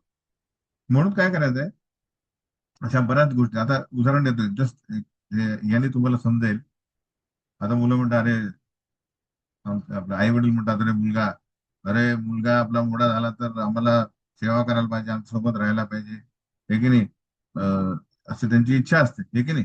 पण जर तो परदेशात गेला अमेरिका लंडनला गेला, तर त्यांना काही वाईट वाटत नाही. कारण अरे तुमचा मुलगा आता 15 वर्ष झाले आला नाही तुम्हाला भेटायला. अरे तो आहे लंडन मध्ये आहे, तो अमेरिकेत आहे, म्हणजे काय झालं, तो त्याचे तो तिथे आहे, पण त्याच्यासाठी ते एवढे सॉर्ट ऑफ आनंदी आहे की तो उच्च याच्यात आहे. तर तो तो दुरावाई को आहे काय, प्रसन्न करतो त्यांना. कारण ते सदैव बघतात अरे माझा मुलगा तिकडे आहे, माझा मुलगा, माझी मुलगी तिकडे आहे. आलं लक्षात? तर तो हृदयाने ते जवळ आहे, शरीराने काय ते फार दूर आहे. त्याचप्रमाणे हे जे प्रेम जेव्हा उत्पन्न होतं, उदाहरणार्थ दुसरं रूप गोस्वामीचं उदाहरण देतो. रूप गोस्वामी म्हणतात की हे युवा मुलगा आणि युवा मुलगी हे जे आहेत, ज्यांचं जेव्हा प्रेम होतं तेव्हा हे खूप दूर असले तरी जेव्हा फोनवर बोलतात तेव्हा यांना माहित पडत नाही 4 तास झाले. म्हणजे हे फोनवर आपण बोलू, पण ते नकळत ते बोलले नाही तरी त्यांचं जे बघण्यानेच त्यांचं बोलणं चालतं. हे कशाने होत आहे सगळं? हे प्रेम. आलं लक्षात? Hearts R together. सिमिलरली तुझे प्रभुपाद सदैव म्हणतात की माझ्या गुरु महाराजांची जे आदेश आहे त्या आदेशा आणि त्यांची जी शिकवण आहे त्याच्या रीतीने, त्याच्या माध्यमाने ते सदैव माझ्यासोबत. त्यामुळे मला त्यांचा सहवास कधी असं वाटत नाही की नाहीये. त्याचप्रमाणे असं करत राहण्याने काय होईल, कृष्ण प्रसन्न होऊन असे इन्सिडेंट क्रिएट होत करतील की डायरेक्टली कधी कधी डायरेक्ट मला प्रभुपादांची सेवा, गुरूंची सेवा मिळेल. त्याचं एक स्ट्रॉंग उदाहरण देतो. आपले प्रभुपादांचे 2 लॉंग स्टँडिंग हे होते, कोण पर्सनल सर्वंट. एक कोण आहे, एक कोण आहे ऑस्ट्रेलियन आपले हरीशौरी प्रभू. हरीश्वरी आणि दुसरे दुसरे कोण आहे ते लांब श्रुतकीर्ती प्रभू हा श्रुतकीर्ती प्रभू. श्रुतकीर्ती. श्रुतकीर्ती प्रभू होते 21 वर्षाचे आणि प्रभुपाद होते न्यू वृंदावन मध्ये 10 दिवसाचा त्यांचं काय देणार आहे जन्माष्टमीच्या वेळेस 10 दिवस कृष्ण कथा बेसिकली चालली होती वरती. आणि भक्तिपाद यांनी श्रुतकीर्ती प्रभू यंग 21 इयर ओल्ड त्यांना सेवा दिली होती कुकिंग. आणि 10 दिवस काय केलेलं आहे फक्त एवढा हजारो सगळे अमेरिकन सगळ्या याच्यातून सगळे लोक येऊन प्रभुपाद 10 दिवस देणार आहे त्यामुळे सगळे लोक तिकडे येऊन राहिले. 3 टाइमचा प्रसाद बनवायचा. एक झाला दुसरा तिसऱ्याला तिसरा. ते कसं ह्याच्यात नाही वूड म्हणजे लाकडाने करायचं त्याच्यात. त्यांनी एक क्लास ऐकला नाही काहीच माहित नाही काय चाललंय वरती. त्यांचं काम काय 10 दिवस रोज प्रसाद बनवणे 3 टाइम. इच्छा झाली नसेल की अरे मी युवा आहे आणि भगवंताचे प्रभुपादांचं सेवा सगळं ऐकायला नाही मिळत मला. मी तर अंतिम निवृंदन बनले. जेव्हा कथा झाली Prabhupada about to leave India म्हणजे इंडियासाठी निघणार तेवढाच भक्तिपाद म्हणतात श्रुतकीर्ती त्याला बोलवा. ती बसलेल्या प्रभुपाद बसलेले प्रभुपाद बसलेले आणि भक्तिपादला म्हणणार आहे मला बाबा हे पाहिजे. त्यांचा सर्वंट झाला आजारी पडला पण मला असाच आहे तू यंग आहे. तू भक्त म्हणतात श्रुतकीर्तीला सांगा की पॅक करा तू प्रभुपादांसोबत जातोय. तर ते भक्ती काय करतात श्रुतकीर्ती बोलू आता त्यांची परिस्थिती ते सांगतात इथे की आपली सेवा आहे बाबा. तर ते जे काळोख झालेला आहे सगळे भांडे ते 10 दिवसात ते स्वच्छ करतात. तर दोन पळत येतात Shrutakirti pack your bag you have to go with Prabhupada now. पुढे कुठे पुढे you are his personal servant. किती वेळ ते माहित नाही. आणि 3 वर्ष 1.5 ते 2 वर्ष प्रभुपादांसोबत ते पूर्ण जगात फिरले. विचार करा. तर हे काय आपल्याच गुरु शिष्य परंपरेमध्ये आहे की कशा प्रकारे तुम्ही इच्छा करा सेवा करत राहा. आणि मी गुरूंना प्रसन्न करण्यासाठी करतोय. कालांतराने अशी सिच्युएशन येईल की सॉर्ट ऑफ आपल्याला डायरेक्ट सेवा करायला विचार करा. डायरेक्ट सेवा म्हणजे श्रुतकीर्ती वाद डायरेक्टली मसाजिंग प्रभुपाद मसाज करणे कुकिंग करणे सगळं बॅग कॅरी करणे एव्हरीथिंग हे की नाही. ठीक आहे ना प्रभूजी झाला सवाल. हा तर दोघांचे प्रश्नांचे उत्तर झाले. येस प्रभू. श्रीजी माताजी श्री पूजा माताजी ओके ना. येस प्रभू. हरे कृष्ण. चालेल तर धन्यवाद. हरे कृष्णा. नित्य कीर्तन एक हात वरती आहे नित्य कीर्तन प्रभू. हा 1 मिनिट. हा नित्य कीर्तन प्रभू. हा विचारा. ते हे करावं लागेल तुम्हाला अनम्यूट. हो अनम्यूट केला. बोला प्रभू. हरे कृष्ण वंदन प्रणाम. खूप छान क्लास दिला गुरुजी. हरे कृष्ण. मी ऐकत होतो यूट्यूबवरती ऐकत असतो तुम्ही तुमचा क्लास वगैरे. तर माझा असा प्रश्न होता गुरुजी की तुम्ही आत्ताच सांगितलं की प्रभुपादांच्या वाणीवरनं किती जण सरेंडर झाले आणि कसं स्वतःला सेवेमध्ये हे केलेत. पण आजच सोलापूरमध्ये गुरु महाराजांचा व्यासपूजा जो इंग्रजी कॅलेंडरनुसार आज साजरा करण्यात आला इथं सोलापुरात. तर असं दिसून येतं प्रभूजी की महाराज आल्यावरती महाराजांना भेटण्यासाठी म्हणा की महाराजांचा उच्चिष्ट महाराजांचा चरणाभिषेक की महाराजांचा माल्य घेणं की महाराजांसोबत फोटो घेणं सेल्फी घेणं हे प्रकार आहे ना की हे जास्त येतो. म्हणजे महाराज आज कथेमध्ये सांगत होते की त्यांचं एक स्वप्न आहे की भूवैकुंठ प्रकल्प लवकरात लवकर पूर्ण करणे. हे त्यांचा कुठला प्रकल्प भूवैकुंठ प्रकल्प हा ते चालू आहे त्यांचं. खूप मोठे स्वप्न आहे ते एक. तर ते पूर्ण करणं त्याच्यासाठी धनुर्जन अर्जुन प्रभूजी एक नवीन ही काढलेत की एक गल्ला केलेला आहे त्यांनी की त्या गल्ल्यामध्ये तुम्ही दररोज पैसे टाकू शकता आणि ते जमा करू शकता तुम्ही मंदिराला पण. मग त्याचं त्यांनी स्टॉल लावलं होतं. पण तिकडं कोणाचं एवढं हे नव्हतं, कल नव्हता ते गल्ला घेण्यासाठी म्हणा किंवा भूविकोण प्रकल्पासाठी काय तर निधी देण्यासाठी, सेवा करण्यासाठी. पण गुरु महाराजचं कुठं उच्चिष्ट कुठं मिळतंय, गुरु महाराजचा आपलं चरणाभिषेक कुठं मिळतोय किंवा त्यांचा माल्यार्पण कुठं मिळतोय का, की ह्याच्या पाठीमागं जास्त कल असतो किंवा ज्याच्या पाठीमागं जास्त आकर्षण असतो. पण आपण पाहतोय की गुरूंचा वपूपेक्षा वाणी सेवा जो आहे तो खूप श्रेष्ठ आहे किंवा ते केल्याने गुरु प्रसन्न होते असते. तर ह्याच्याबद्दल तुम्ही काय तर मार्गदर्शन करावं असं एक विनंती गुरुजी.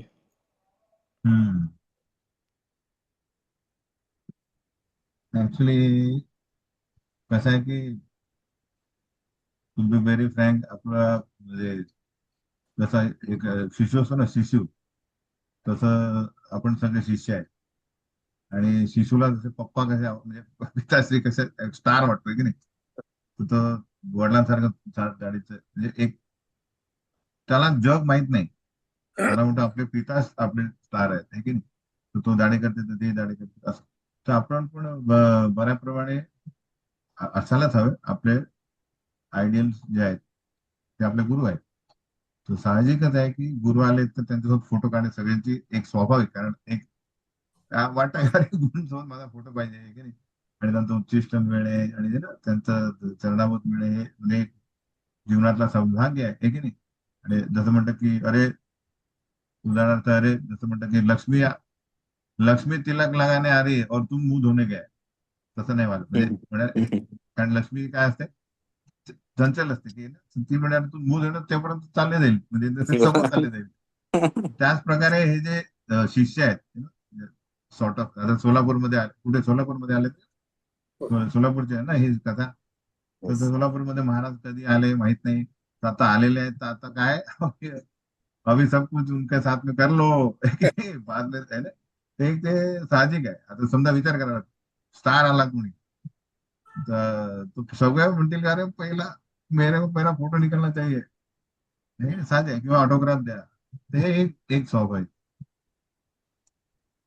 जसं वेळ जातो तसं या बरोबर हेही महत्वाचं आहे की माझ्या स्टारला मी अतिशय प्रसन्न कसा करू शकतो, हे की नाही, की ज्याने मी त्यांच्या अधिक जवळ जाईल.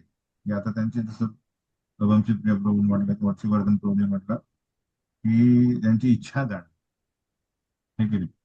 तर माझं मत आहे की म्हणजे हे झालं नाही, म्हणजे आता हे तुम्ही बघितलं की जास्त वेळ होता, तर ऍक्च्युली अशा प्रमाणामध्ये तुम्ही समजा टेम्पल हे आहे काय, टेम्पल मॅनेजमेंट आहेत, तर तुम्ही अशा प्रकारे हे करायला पाहिजे की जे गद्य आचार्य ती श्रेष्ठ, तर तुमच्यातले जे सिनियर्स आहेत स्वतः, हे ना, ते प्रत्येकाचं असतं ना, सिनियर नंतर ज्युनियर लोक आणि एकदम निओफाईट लोक. तर त्या खालच्या म्हणजे निओफाईट ज्यांना हे ना माहित आहे, तर ते बघतात की आमच्या वरचे काय करतात, तर त्यांच्या वरचे काय करतात.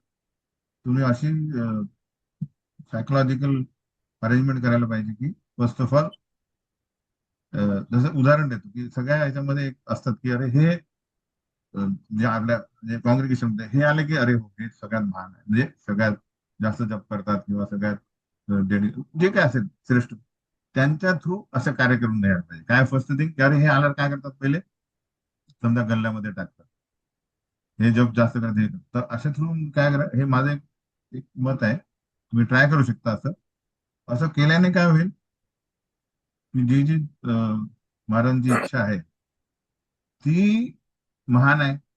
तर हे लोक जे आहेत जे आपल्या समोर सोलापूर मधले जे आहेत, त्यांच्यासाठी हे किती महत्वाचं आहे ते बघतात आहे की नाही. त्यांना फोटो काढता येतो त्यांनी, पण ते पहिले हे करतात, आहे की नाही. मग ते दुसरे जे आहेत ते दुसरी श्रेणी पण तेच करतात. तर मग काय होईल, एकमेका म्हणजे एखादा बघून एक जदी जाते विशेष, असं करून तुम्ही सगळ्यांना प्रेरित करू शकता की सगळ्यात पहिले बघा काउन्सिलर आपले करतात, काउन्सिलिंग करायला पाहिजे, असं माझं एक प्रांजळ मत आहे. म्हणजे आता अर्थातच मी पण काही हे नाहीये सायकोलॉजिकल हे कसं करू शकतो सगळ्यांना आपण ट्रेन करणे. पण भक्ती जशी इंडिपेंडेंट आहे, जसे एक दोन रोप आहेत ते टाकले, ते कधी फ्रक्टिफाय होतील हे आपल्याला माहिती आहे. त्या त्या त्या बीजामध्ये ती क्षमता आहे की ते पोषण कसं घेणार, त्या मातीत पोषण आणि पाणी फर्टिलायझर कसे घेऊन तो वरती येणार ते त्याच्यावर आहे. तर सगळ्यांना ते सगळं समान मिळत आहे, पण तो कसा होईल ते त्याच्यावर अवलंबून आहे, त्याच्या मनोवृत्तीवर अवलंबून आहे. पण ते आपण देत राहणे आणि फर्टिलायझर आणि पाणी कमी न करणे आणि प्रोत्साहन देत देत देत देत देत बघूया हाव फार जेवढे चांगले गुण गुण लोक फ्लरिश होतात, असं माझं मत आहे. याला काही व्हाईट अँड ब्लॅक असं काही रूल नाही. हरे कृष्ण. येस प्रभूजी. हरे थोडं हा धन्यवाद प्रभूजी, फार चांगलं उत्तर दिलं. बघा बऱ्याचदा असं होतं की गुरु समक्ष आपण उदो करू शकतो, गुरु समोर आपण वरवर करतो फोटो काढणं. जसं आता मी बऱ्याचदा अनुभव घेतलाय की महाप्रसादमध्ये सर्वांना स्वीट आवडतं, बर्फी आवडतं, खीर आवडते, पण कोणी मिरची खात नाही. मिरची महाप्रसाद किंवा मीठ महाप्रसाद, लिंबू महाप्रसाद कोणी घेत नाही. म्हणून ना भक्तिसिद्धांत सरस्वती ठाकूर काय करायचे, म्हणजे हे आता नवीन नाही आहे, विचार करा. हा. भक्तिसिद्धांत सरस्वती ठाकूर यांनी बघितलं की त्यांचं जेव्हा उच्चिष्ट म्हणजे महाप्रसाद जो होता तो जायचा, तर त्यांचे शिष्य काय करायचे, अरे मेरे को माने म्हणजे आता ते बंगालीमध्ये आम्ही ते गुलाबजामुन ठेवे म्हणजे गुलाबजामुन किंवा हे करत. तो प्रभुपादांनी काय रोल केला, मिक्स इट. भाजी असो, गुलाबजाम असो, रबडी असो, पोळी भाजी भात भरण सगळं. आता तुम्हाला दाखवा मला गुरुभक्ती कसं. त्याने बघले अरे हे काय झालंय, तर ते असं करावं लागतं. एनिवे येस प्रभू, आता शेवटचा प्रश्न आहे का आता वंशधन ठाकूर प्रभू, लास्ट हा. प्रश्न बोला. येस. नाही याच्यामध्ये आपल्या सोलापूरच्या भक्तांनी जो महत्वाचा विषय मांडला होता त्या संदर्भात 2च मिनिटात सांगतो मी की त्यांनी मांडलं की जे अर्जुन कृष्ण प्रभू जे आहे त्यांनी नाव जी नका घेऊ असं. काही स्कीम आणली होती त्याच्यामध्ये लोकांचा इंटरेस्ट नव्हता आणि गुरु महाराजांना व्यक्तिगत फोटो काढणे वगैरे मध्ये इंटरेस्ट होता. तर ते प्रभूजींनी अतिशय सुंदर समजवलं की तो राहणारच प्रकार, परंतु ही जी काही अशी स्कीम असते कुठलीही आर्थिक म्हणा, तर ती जे काही लीडर आहेत तिथले काउन्सिलर लीडर्स हे ज्यावेळी भक्तांना त्यावेळी समजून त्यांना प्रेमाने फोर्स करतात तेव्हा त्या गोष्टी होऊ शकतात. मध्यंतरी आम्ही पंढरपूरला मीटिंगमध्ये गेलो त्यावेळी आम्ही तिथून येतानाच गाडीतून 25 बॉक्स घेऊन आलो आणि त्या ठिकाणी सुरू केलं लगेच. पण ते जोपर्यंत कोणी इनिशिएटिव्ह घेत नाही तोपर्यंत आर्थिक गोष्टीमध्ये भक्त लवकर तयार होत नाही. हा एक असा अनुभव आहे. तर ते होईल, पण त्याच्यासाठी काउन्सिलर लीडर्सनी व्यक्तिगत इंटरेस्ट घेतला तर त्या गोष्टी होऊ शकतात असं मला या ठिकाणी वाटतं. धन्यवाद. सांगितलं प्रोजेक्ट चांगल्या प्रकारे. बघा बऱ्याचदा थोडक्यात मी एक सांगतो की आपण गुरुंकडून अपेक्षा करतो, पण गुरुंकडून अपेक्षा करण्यापेक्षा त्यांच्या अपेक्षा पूर्ण करणं महत्वाचं आहे. एक वाक्य होतं ना प्रोजेक्ट इंग्रजीमध्ये, don't expect from spiritual master, fulfil his expectations. त्यांच्या इच्छा पूर्ण करणं फार महत्वाचं असतं. आणि आपण बऱ्याचदा आपल्या स्वार्थी पाहतो, फोटो काढणं हे करणं ज्या गोष्टी आहेत किंवा वैयक्तिक आहे, गुरुने माझ्या पाठीवर हात ठेवला पाहिजे, थापडलं पाहिजे, माझ्याशी बोललंच पाहिजे. जसं मगाशी प्रोजीने सांगितलं, त्यांची वाणी आपण जर कोणी एखादी भक्त गुपचूप एखाद्या कोपऱ्यामध्ये मंदिरात सेवा करतोय, प्रामाणिकपणे नियमाचं पालन करतोय, त्याच्या मनात श्रद्धा आहे, इच्छा आहेत, तर गुरु कधी ना कधी त्यांना ओळखतात. जसं जयानंद प्रभूचं उदाहरण मला आठवत आहे की जयानंद प्रभू बऱ्याचदा प्रभुपादा आल्यानंतर समोर येत नव्हते. ते आपल्या सेवेत राहायचे, कुठेतरी किचनमध्ये भांडी धुवायचे, साफ करणं वगैरे. तर प्रभुपाद आल्यावर काय म्हणायचे, व्हेरी जयानंद. कुठे जयानंद कुठे आहे? म्हणजे बघा भक्त लोक प्रभुपादांच्या पाठीमागे पळतायत आणि प्रभुपादी त्यांच्या शिष्याच्या जयानंद प्रभूच्या पाठीमागे पळतात. आणि मला फार आवडलं प्रभूचे उदाहरण, शिष्य आहे आपण, शिशू नाही. शिशूप्रमाणे असं एकदम तसं नको. चांगल्या प्रकारे सांगितलं प्रभूजींनी भरपूर काही. तर प्रभूजी तुमचं आपल्या मनापासून धन्यवाद, हृदयापासून. फार महत्वपूर्ण मुद्दे प्रभूजींनी कळवले आणि छोट्या छोट्या उदाहरणाद्वारे फार प्रॅक्टिकल. जसं प्रभुपादांनी सुद्धा बऱ्याच भक्तांना शिष्यांना दीक्षा ह्या लेटरद्वारे दिल्या ना, माळा पाठवल्यात. आणि प्रभूंचं पण भेट त्यांच्या गुरुशी 3-4 वेळा झाली फक्त, बस. ते पण थोडंसं बोलणं झालं. राधाकुंडवरती, एकदा मायापूरला, वृंदावनला, काही ठिकाणी, बस तेवढ्या पुरतच. कोशिकलामध्ये परिक्रमाच्या वेळेस जास्त बोलणं झालं. तरी पण प्रभुपादजी म्हणतात, आयडीसी मध्ये आपण पाहिलंच आहेत की माझ्या गुरूंपासून मी कधी वेगळा झालो नाही. माझे गुरु सतत माझ्यासोबत होते. म्हणजे प्रभुपादांचे जे स्मरण आपल्या गुरूंच्या आदेशांचं करत होते. आणि असं म्हणतात, आपण एक वाक्य ऐकलं असेल की गुरूंची चरण धूळ किंवा त्यांचं उच्चिष्ट म्हणजे काय, त्यांचे आदेश, त्यांचे इन्स्ट्रक्शन्स आहेत. ते आपण नियमाचं पालन करणं हे जर आपण पालन केलं तर गुरु आपल्या सोबत नेहमी असतात. आणि गुरु काही भौतिक वस्तू नाही, भौतिक नाहीये. समजा गुरु आहेत तोपर्यंत आपण वरवर करणार, त्यांचा उदो करणार. पण गुरु गेल्यानंतर काय, की त्यांच्या नंतर काय? गुरुच्या समोर आपण चांगलं वागतो, पण गुरु गेल्यानंतर आपण कसं वागतो हे सुद्धा महत्वाचं आहे. आणि ते गुरूंना कळतं. तर आपण बरेच जण लांब असू, कोणी जवळ असेल, जिथं असाल तिथं आपण वाणीचा प्रयत्न केला पाहिजेत. आणि आपण पाहिलं IDC मध्ये वाणी ही श्रेष्ठ आहे, वाणी सेवा वपूपेक्षा. तर आणि प्रभूंनी भरपूर उदाहरणं दिलेत. काल पण प्रभूंनी फार चांगलं सांगितलं, की गुरुचं महात्म्य. आज सुद्धा मला उदाहरणं आठवले, की गुरु सेवा करणं आवश्यक आहे. गुरुसेवी, गुरुद्रोही, गुरुभोगी, गुरुत्यागी. तर आपल्याला गुरुभोगी बनायचं नाहीये, गुरुत्यागी बनायचं नाहीये, गुरुद्रोही बनायचं नाही, गुरुसेवी. आणि त्याच्या मनातलं प्रभूजी म्हटले नाही, उदाहरण तुम्ही दिलं प्रभूजी, की गुरूंच्या मनातलं ओळखायचं. समजा वडील आले किंवा पती आले, तर पत्नी लगेच पाणी आणून देते, पाणी घ्या. त्यांनी सांगितलं तरच करायचं असं नाही. तसं गुरु आले तरच एखादी कार्य करायचं असं नाही. गुरुने सांगता सुद्धा आपण स्वच्छता करणं, मंदिरात सेवा करणं, नामजप, कीर्तन वगैरे करणं चालूच ठेवायचंय. प्रभूंनी फार चांगल्या प्रकारे आपण पण उदाहरण दिलेत. मागच्या आज सुद्धा आणि काल सुद्धा आपण वेळ दिला. खूप खूप धन्यवाद प्रभूंचा आपल्या हृदयापासून. आणि असंच पुढे प्रभू एखादी मार्गदर्शन आम्हाला करत राहा वारंवार. तर रूपानुगा विद्यापीठच्या वतीने महाराष्ट्र मराठी ब्रँच, मराठी या विभागाच्या शाखेच्या वतीने आम्ही प्रभू धन्यवाद देऊया प्रभूंचं. आणि पुन्हा पुन्हा प्रभूंचा संघ प्राप्त होईल. प्रभूंबद्दल कृतज्ञता व्यक्त करू आणि प्रभूंचे असेच आशीर्वाद प्राप्त हो, जेणेकरून आपण गुरु तत्व, महत्व, व्यासपूजा अर्थ याचा अर्थ समजून घेऊया. प्रभूंचे धन्यवाद देऊया आपण 3 वेळा मोठ्याने हरिबोल म्हणून. हरी बोल, हरी बोल, हरी बोल. तुमच्या सगळ्यांचा आशीर्वाद मला हवा आहे. जेणेकरून मी जे काय बोलतोय ते मी माझ्या जीवनामध्ये पालन करू आणि मी माझ्या गुरूंना आणि सर्व वर्गांना प्रसन्न करेन. हरिबोल. आशीर्वाद धन्यवाद. खूप आवश्यक आहे.